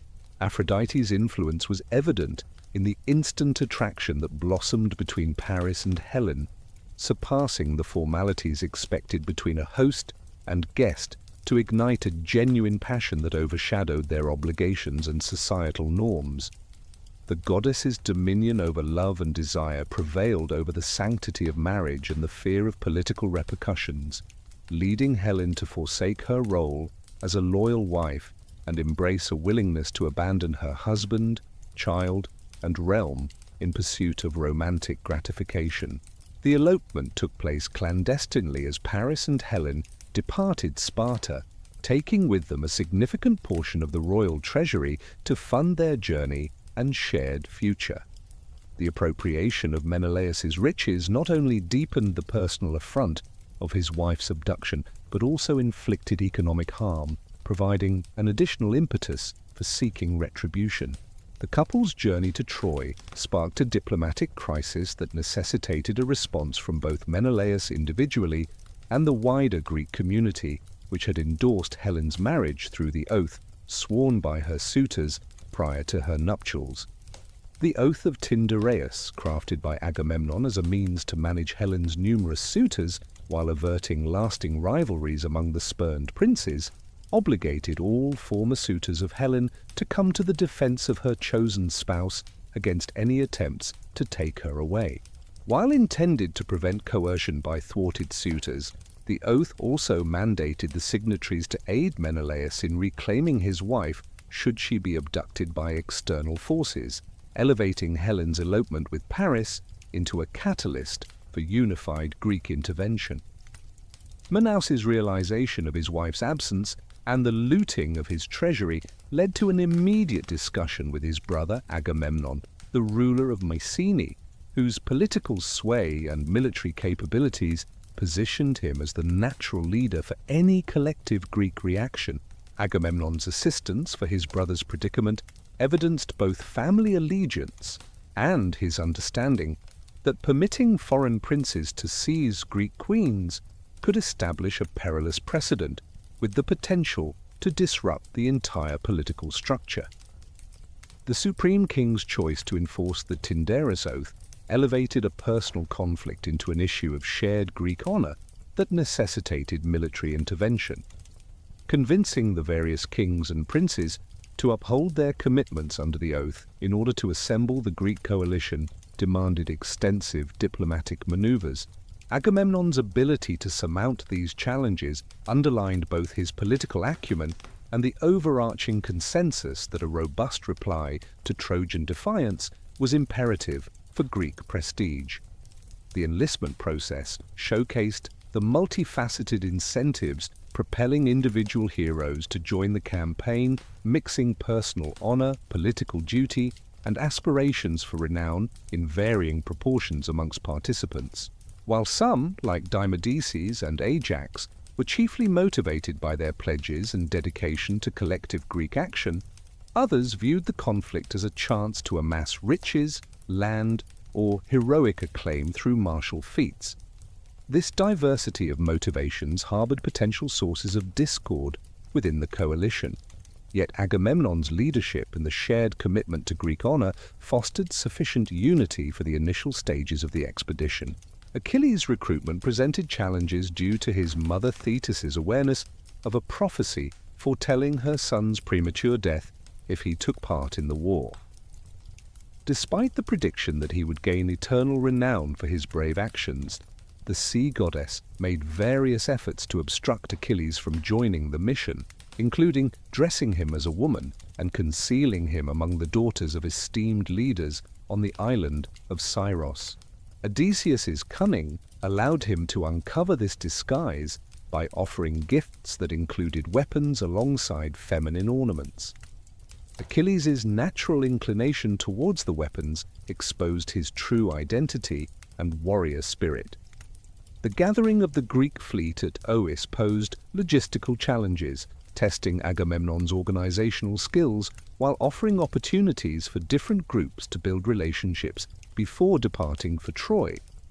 The assembly consisted of more than 1,000 ships with around 100,000 warriors, marking it as the largest military force ever united in the Greek realm.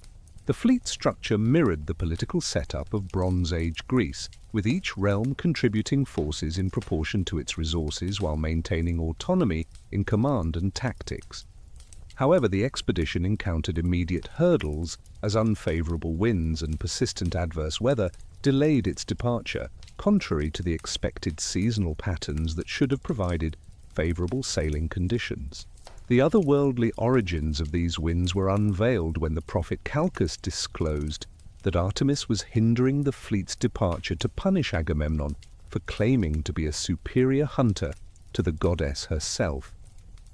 This divine intervention underscored the gods' ongoing engagement in earthly matters, precipitating a crisis that jeopardized the coalition's unity before reaching Troy. Calchas's resolution involved Agamemnon sacrificing his daughter Iphigenia to placate Artemis and secure favorable winds for the journey.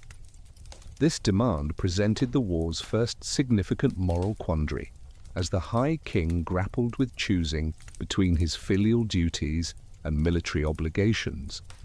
The necessity of the sacrifice underscored the grim realities of divine justice and the toll mortals sometimes paid for divine favor. Rewritten text. Agamemnon's eventual agreement to perform the ritual showcased his unwavering dedication to the success of the expedition, regardless of personal sacrifice. However, the sacrifice of Iphigenia had profound and enduring consequences that significantly impacted the later phases of the war.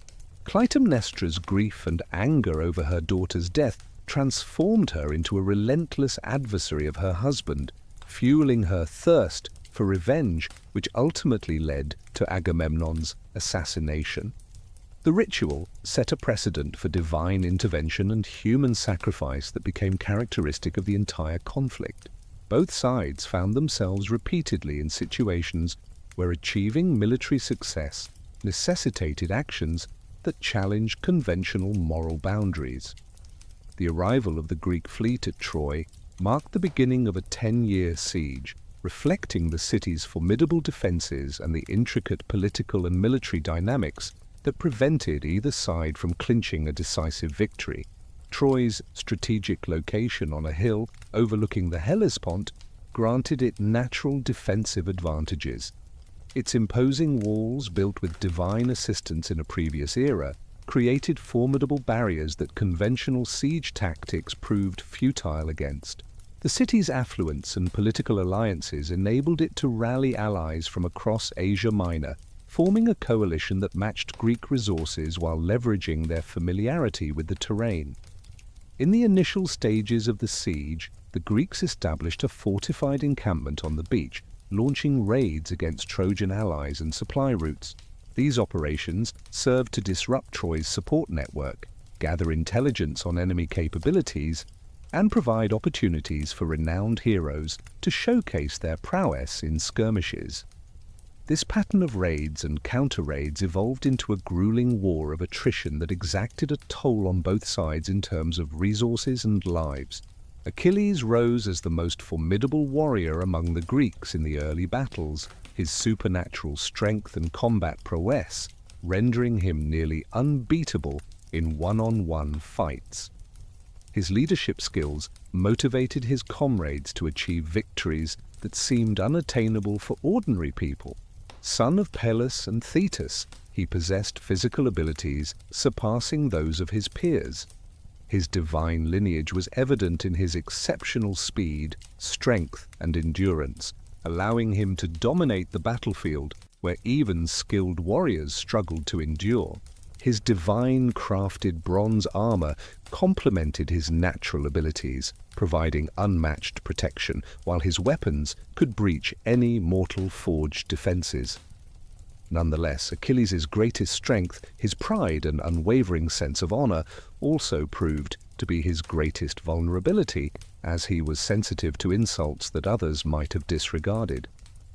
His relationship with Agamemnon stayed amicable at the outset of the siege, but underlying tensions stemmed from their differing leadership styles and rival claims to precedence among the Greek forces.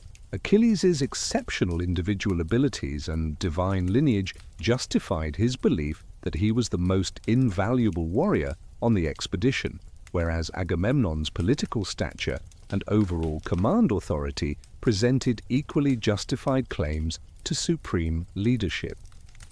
The clash between these two eminent Greek leaders surfaced in the war's 9th year over the fate of Chryses, a Trojan priestess captured in a raid and given to Agamemnon as his portion of the spoils. Chryses' father, Zeus, an Apollo priest, offered a sizable ransom for her safe return.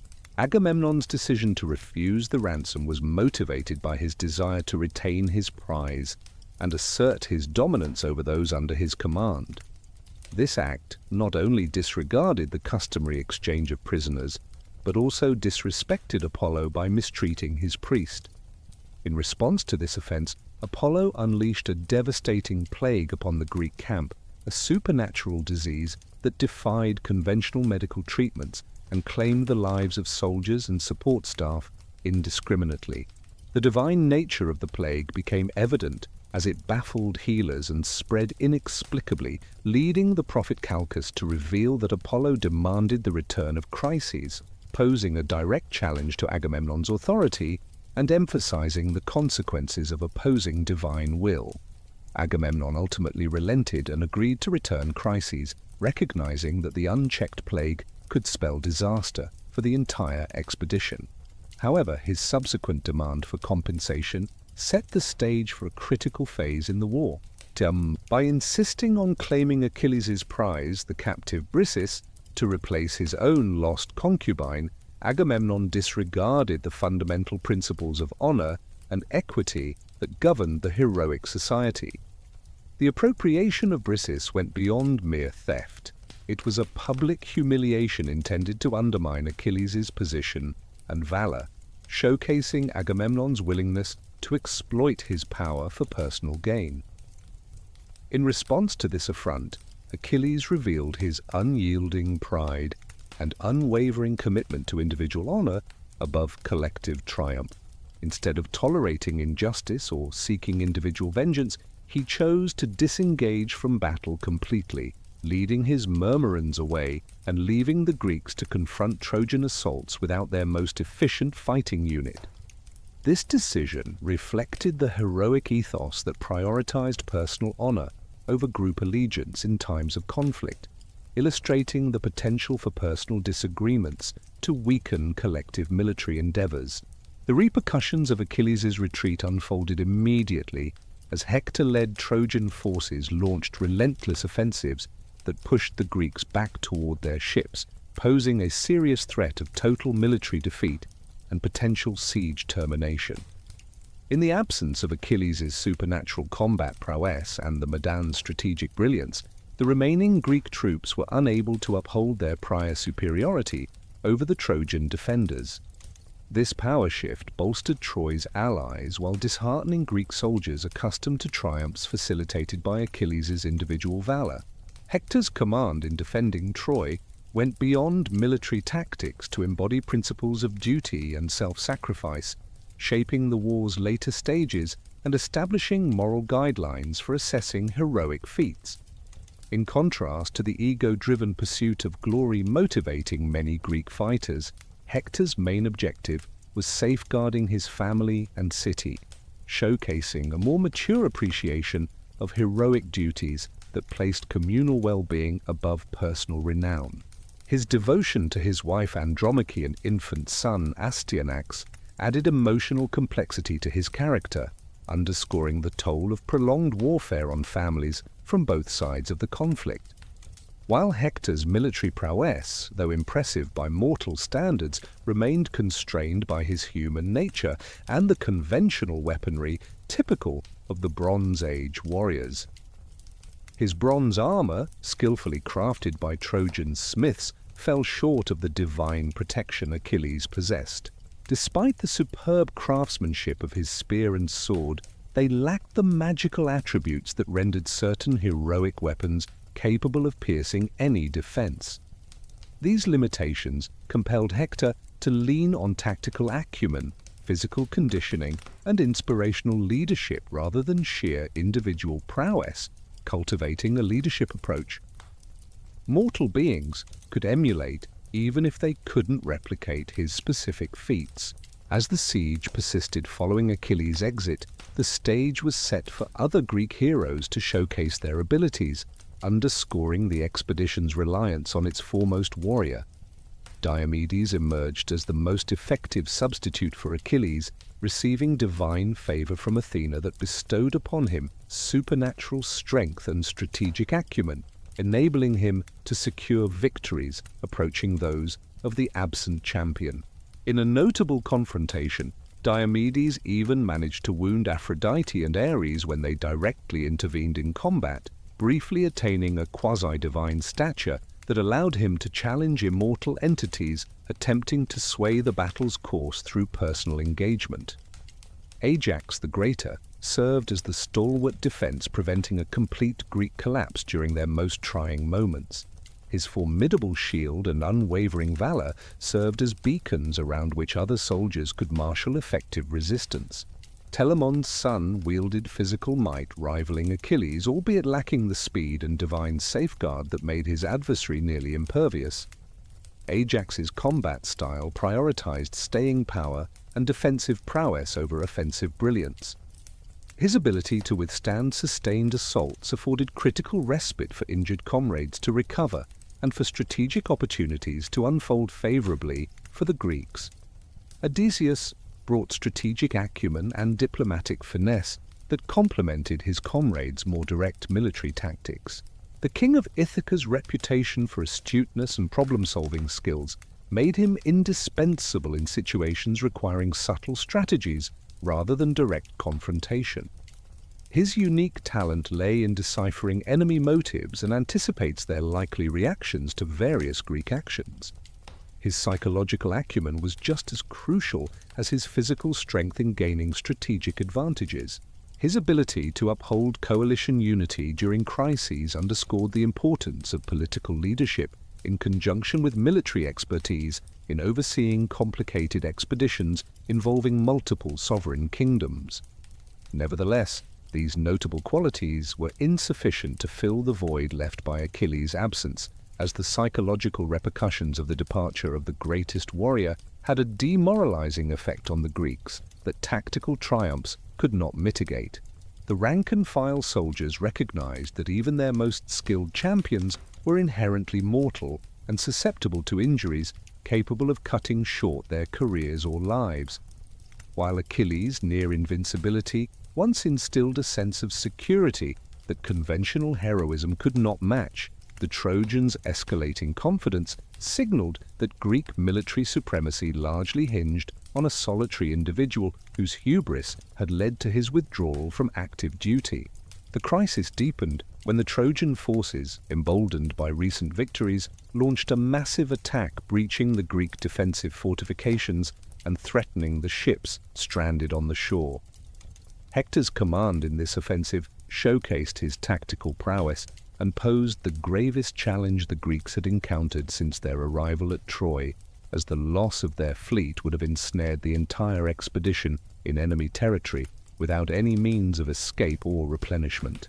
The fighting near the ships witnessed intense hand-to-hand combat, where individual acts of heroism played a crucial role in determining the outcomes of battles that held the potential to shape the course of the entire war.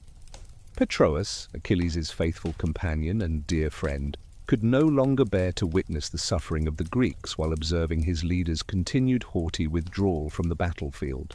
The emotional bond the young warrior shared with Achilles and the broader Greek cause gave rise to an inner conflict between his loyalty towards his friend and his duty to their joint mission. His eventual decision to seek permission for independent action showcased the moral complexities inherent in many heroic decisions. Patroclus grasped that his involvement could potentially upset Achilles, yet he also understood that his inaction would lead to the Greek forces' downfall and the demise of the soldiers who had become his comrades through shared adversities.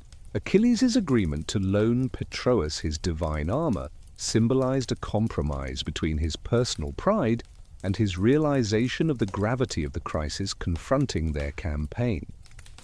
The mightiest of warriors found himself reluctant to completely discard his withdrawal, as doing so would imply an acquiescence to Agamemnon's unjust behavior and endorse the abuse of authority by the High King. Nevertheless, his willingness to permit Patroclus to fight in his stead revealed that his anger had not entirely eclipsed his concern for the welfare of the Greek forces. However, the terms he set for his friend's participation would ultimately prove insufficient for the exigencies of the situation.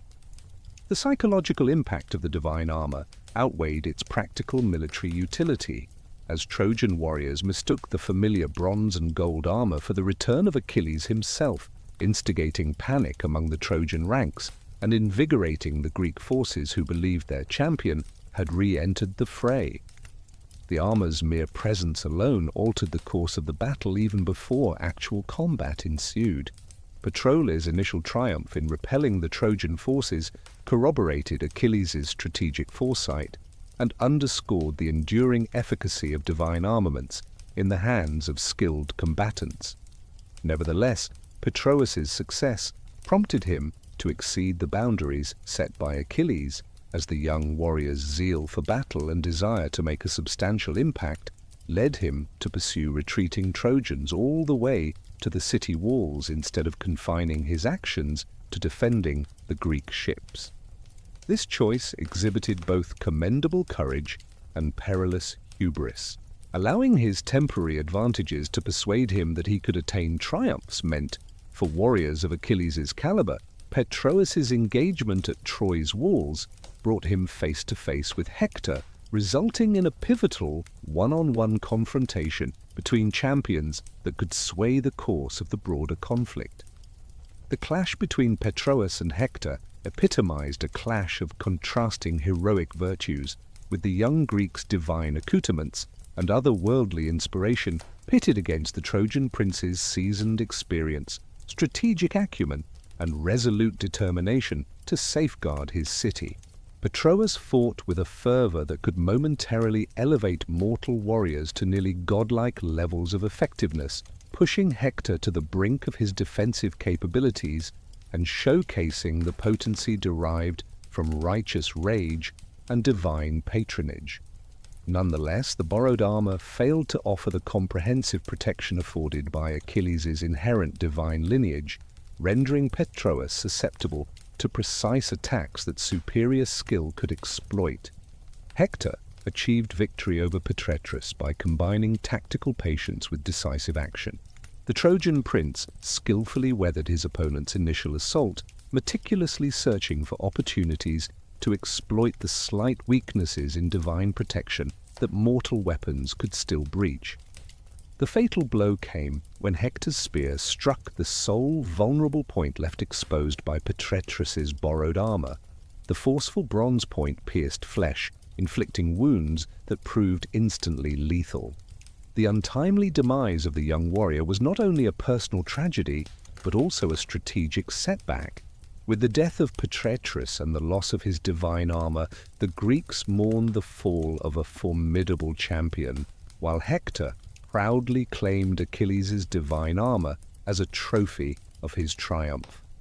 The news of Patroclus' demise and the absence of his divine protection triggered an emotional upheaval that compelled Achilles to rejoin active combat, abandoning his self-imposed withdrawal.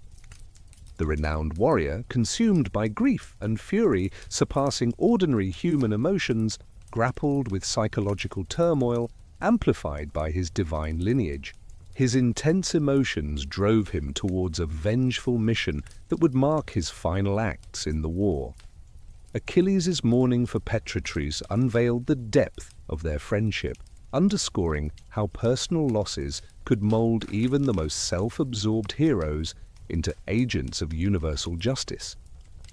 In response to her son's anguish, Thetis commissioned a new set of divine armor from Hephaestus, the god of smithcraft, renowned for his supernatural talents in crafting unmatched equipment. The new armor's construction showcased materials and techniques that epitomized superior divine artistry. The shield's bronze panels were adorned with depictions of the cosmos, offering both artistic beauty and protective qualities that rendered it impervious to mortal weaponry. Its intricate artwork symbolized the universal forces guiding heroic endeavors, deflecting attacks with supernatural efficiency. Achilles' resurgence in battle shifted the siege's dynamics from a prolonged standoff to a series of decisive Greek triumphs that systematically neutralized Troy's key defenders. Fueled by unprecedented ferocity, the son of Peleus wielded divine armor and supernatural weapons, cleaving through Trojan ranks like a primal force rather than a mere warrior. Not content with targeting solely enemy fighters, Achilles even confronted the divine spirit of the river Scamander when it shielded Trojan forces, underscoring the conflict's cosmic significance. By systematically dismantling Troy's allies and champions, the stage was set for the ultimate clash between Achilles and Hector. As Hector realized that only his demise could quench Achilles' thirst for vengeance, yet also comprehended that his own survival was paramount for his city's defense, their fateful duel unfolded before the eyes of both armies outside Troy's walls. The showdown's result would not only dictate the immediate strategic landscape, but also decide whether divine favor favored Greek or Trojan claims to justice. In the climactic battle between Achilles and Hector, the full extent of their heroic abilities was on display, underscoring the profound disparity between mortal and divine valor. Equipped with otherworldly gear and powers, Achilles transcended the boundaries of ordinary human prowess. Hector's assaults wielded a formidable power capable of breaching traditional defenses, while his defensive capabilities nullified most retaliatory strikes. Despite Hector's valiant display of courage and expertise in combat, his human limitations and ordinary armaments fell short of bridging the gap between mortal prowess and the divine favor bestowed upon Achilles by his lineage. The demise of Hector at the hands of Achilles signified the inception of Troy's ultimate phase, with the loss of its foremost military strategist and the consequent surge in Greek momentum that would eventually prove pivotal. Nevertheless, Achilles' treatment of Hector's body exposed how excessive grief and wrath could taint even the most esteemed heroes, as his violation of the fallen prince's remains transgressed the customary codes of honor regulating heroic conduct.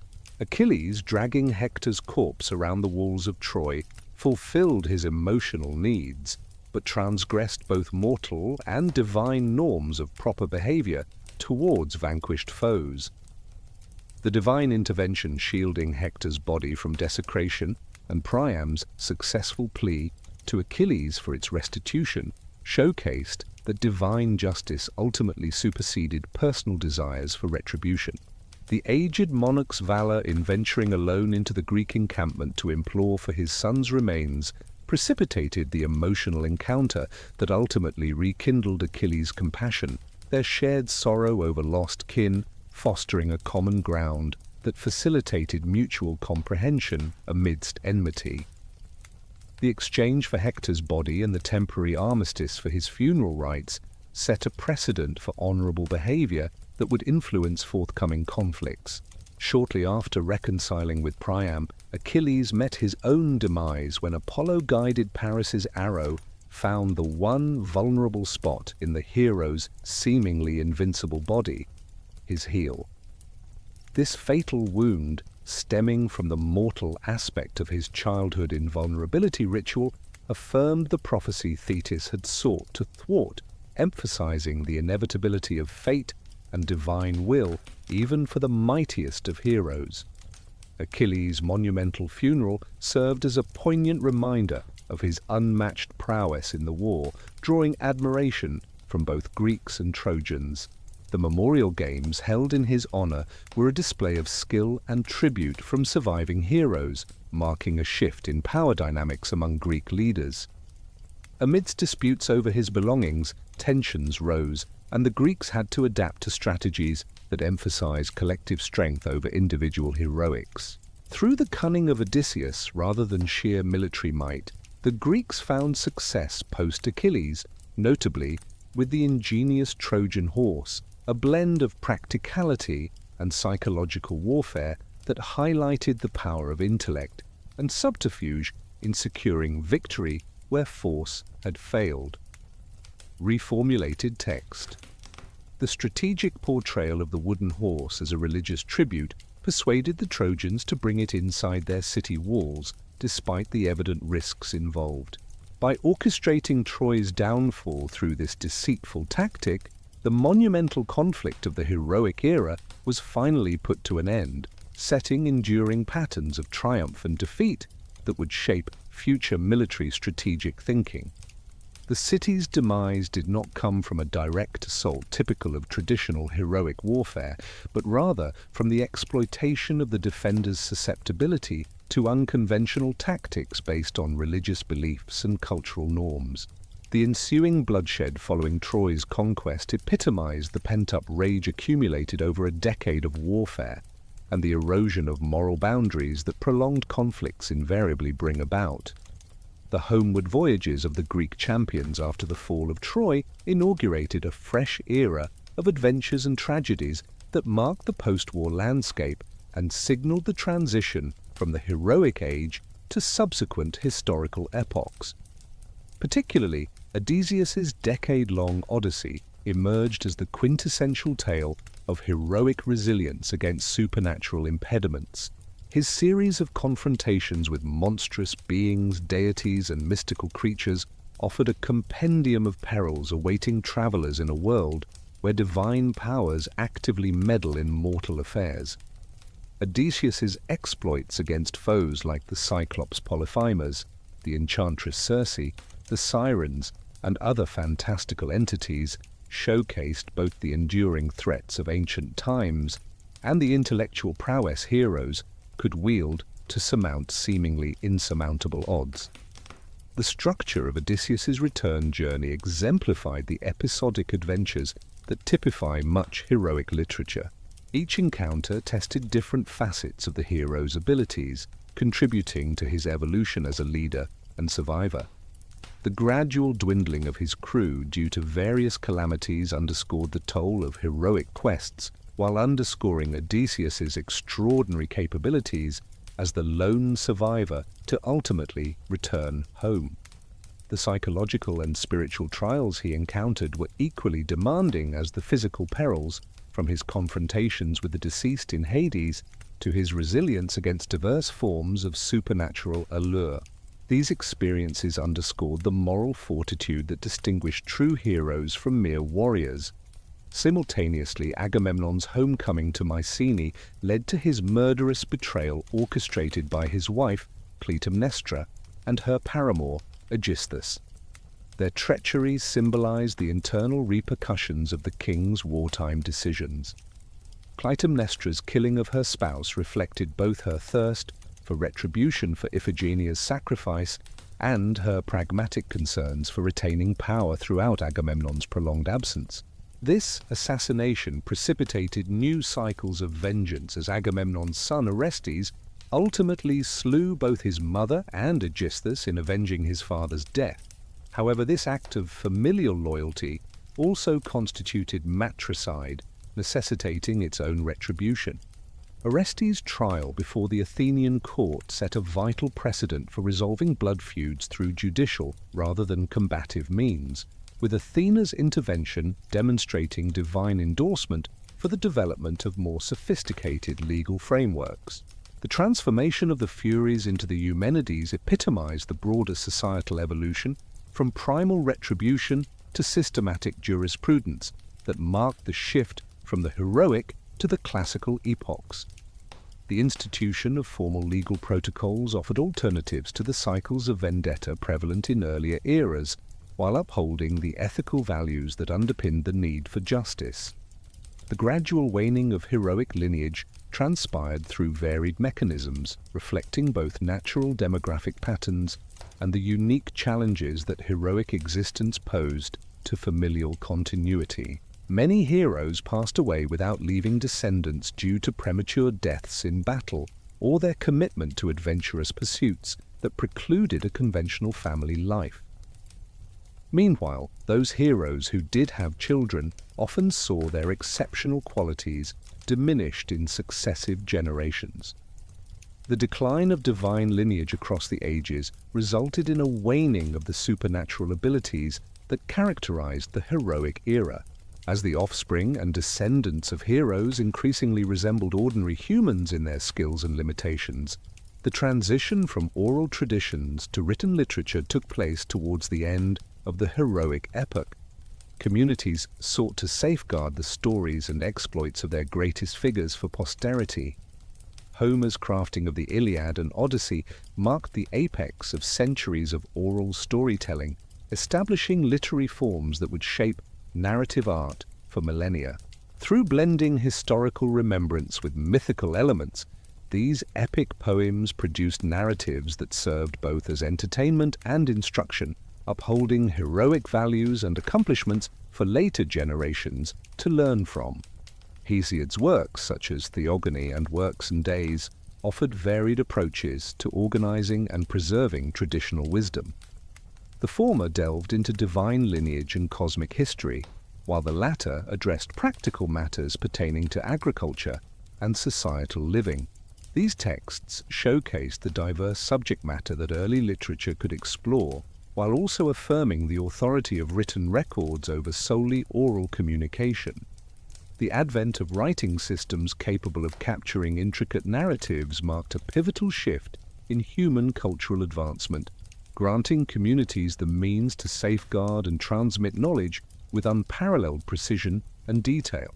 The profound and enduring impact of Greek mythology on subsequent literature, art, and cultural understanding is evident through the creation of stories and characters during the heroic age, which became foundational for exploring universal human experiences and moral dilemmas.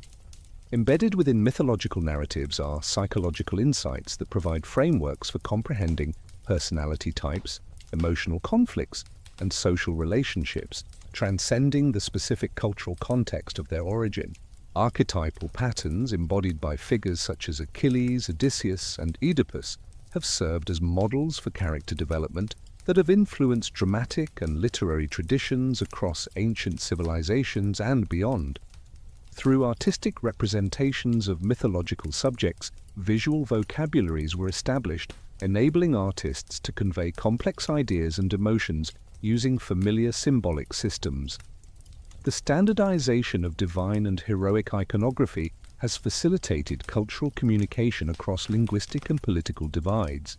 The incorporation of mythological subjects in dramatic forms has provided platforms for delving into philosophical and moral inquiries that may have been too contentious for direct discourse. The distancing effect afforded by mythological settings allows audiences to contemplate challenging concepts without immediate personal or political consequences. The psychoanalytic interpretation of mythological narratives, particularly as elucidated by modern analysts like Freud and Jung, underscores the enduring relevance of ancient stories in elucidating human behavior and mental processes. The identification of archetypal motifs within mythological narratives has furnished analytical tools for scrutinizing both individual psychology and collective cultural trends.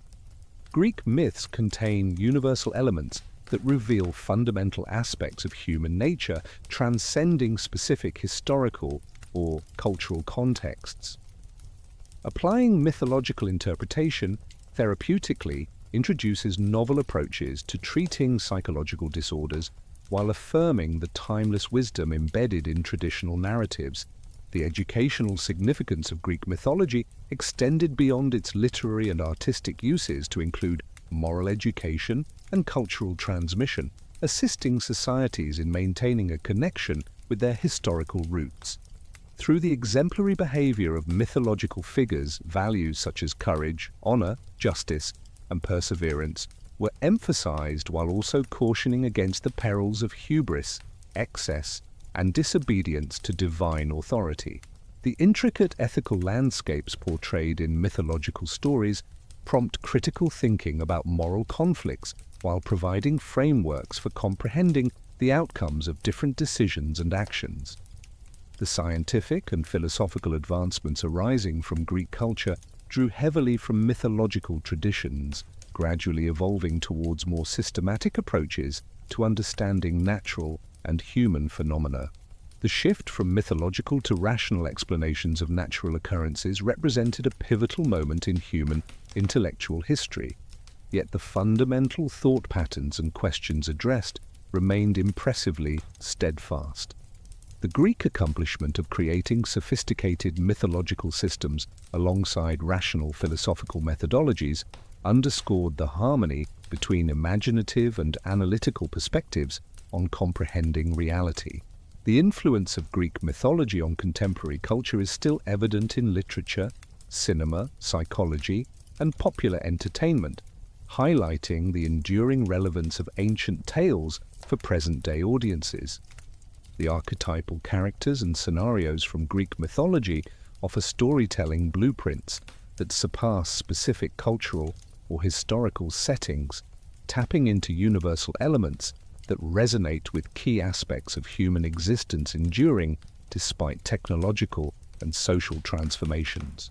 The continuous reinterpretation and adaptation of mythological tales for modern audiences guarantee that the wisdom and insights of the heroic era remain accessible to future generations, safeguarding the cultural accomplishments of ancient Greece while permitting their evolution to acquire new meanings suitable for ever-changing circumstances. Thus, the heroic age draws to a close not with AI. Throughout the gradual transformation of exceptional individuals into legendary figures, their stories have managed to inspire and instruct humanity for millennia. Even as these heroes themselves have faded into history, their remarkable achievements and the values they embodied have endured as permanent fixtures in human cultural heritage. This influence has transcended the specific times and places where their deeds were first witnessed. Mythological traditions have played a vital role in preserving their memory, effectively creating bridges between ancient and modern worlds. These traditions ensure that the lessons derived from their heroic struggles and encounters with divine forces will continue to shape human perceptions of courage, justice, and the complex relationship between mortals and the cosmic powers that govern their fates.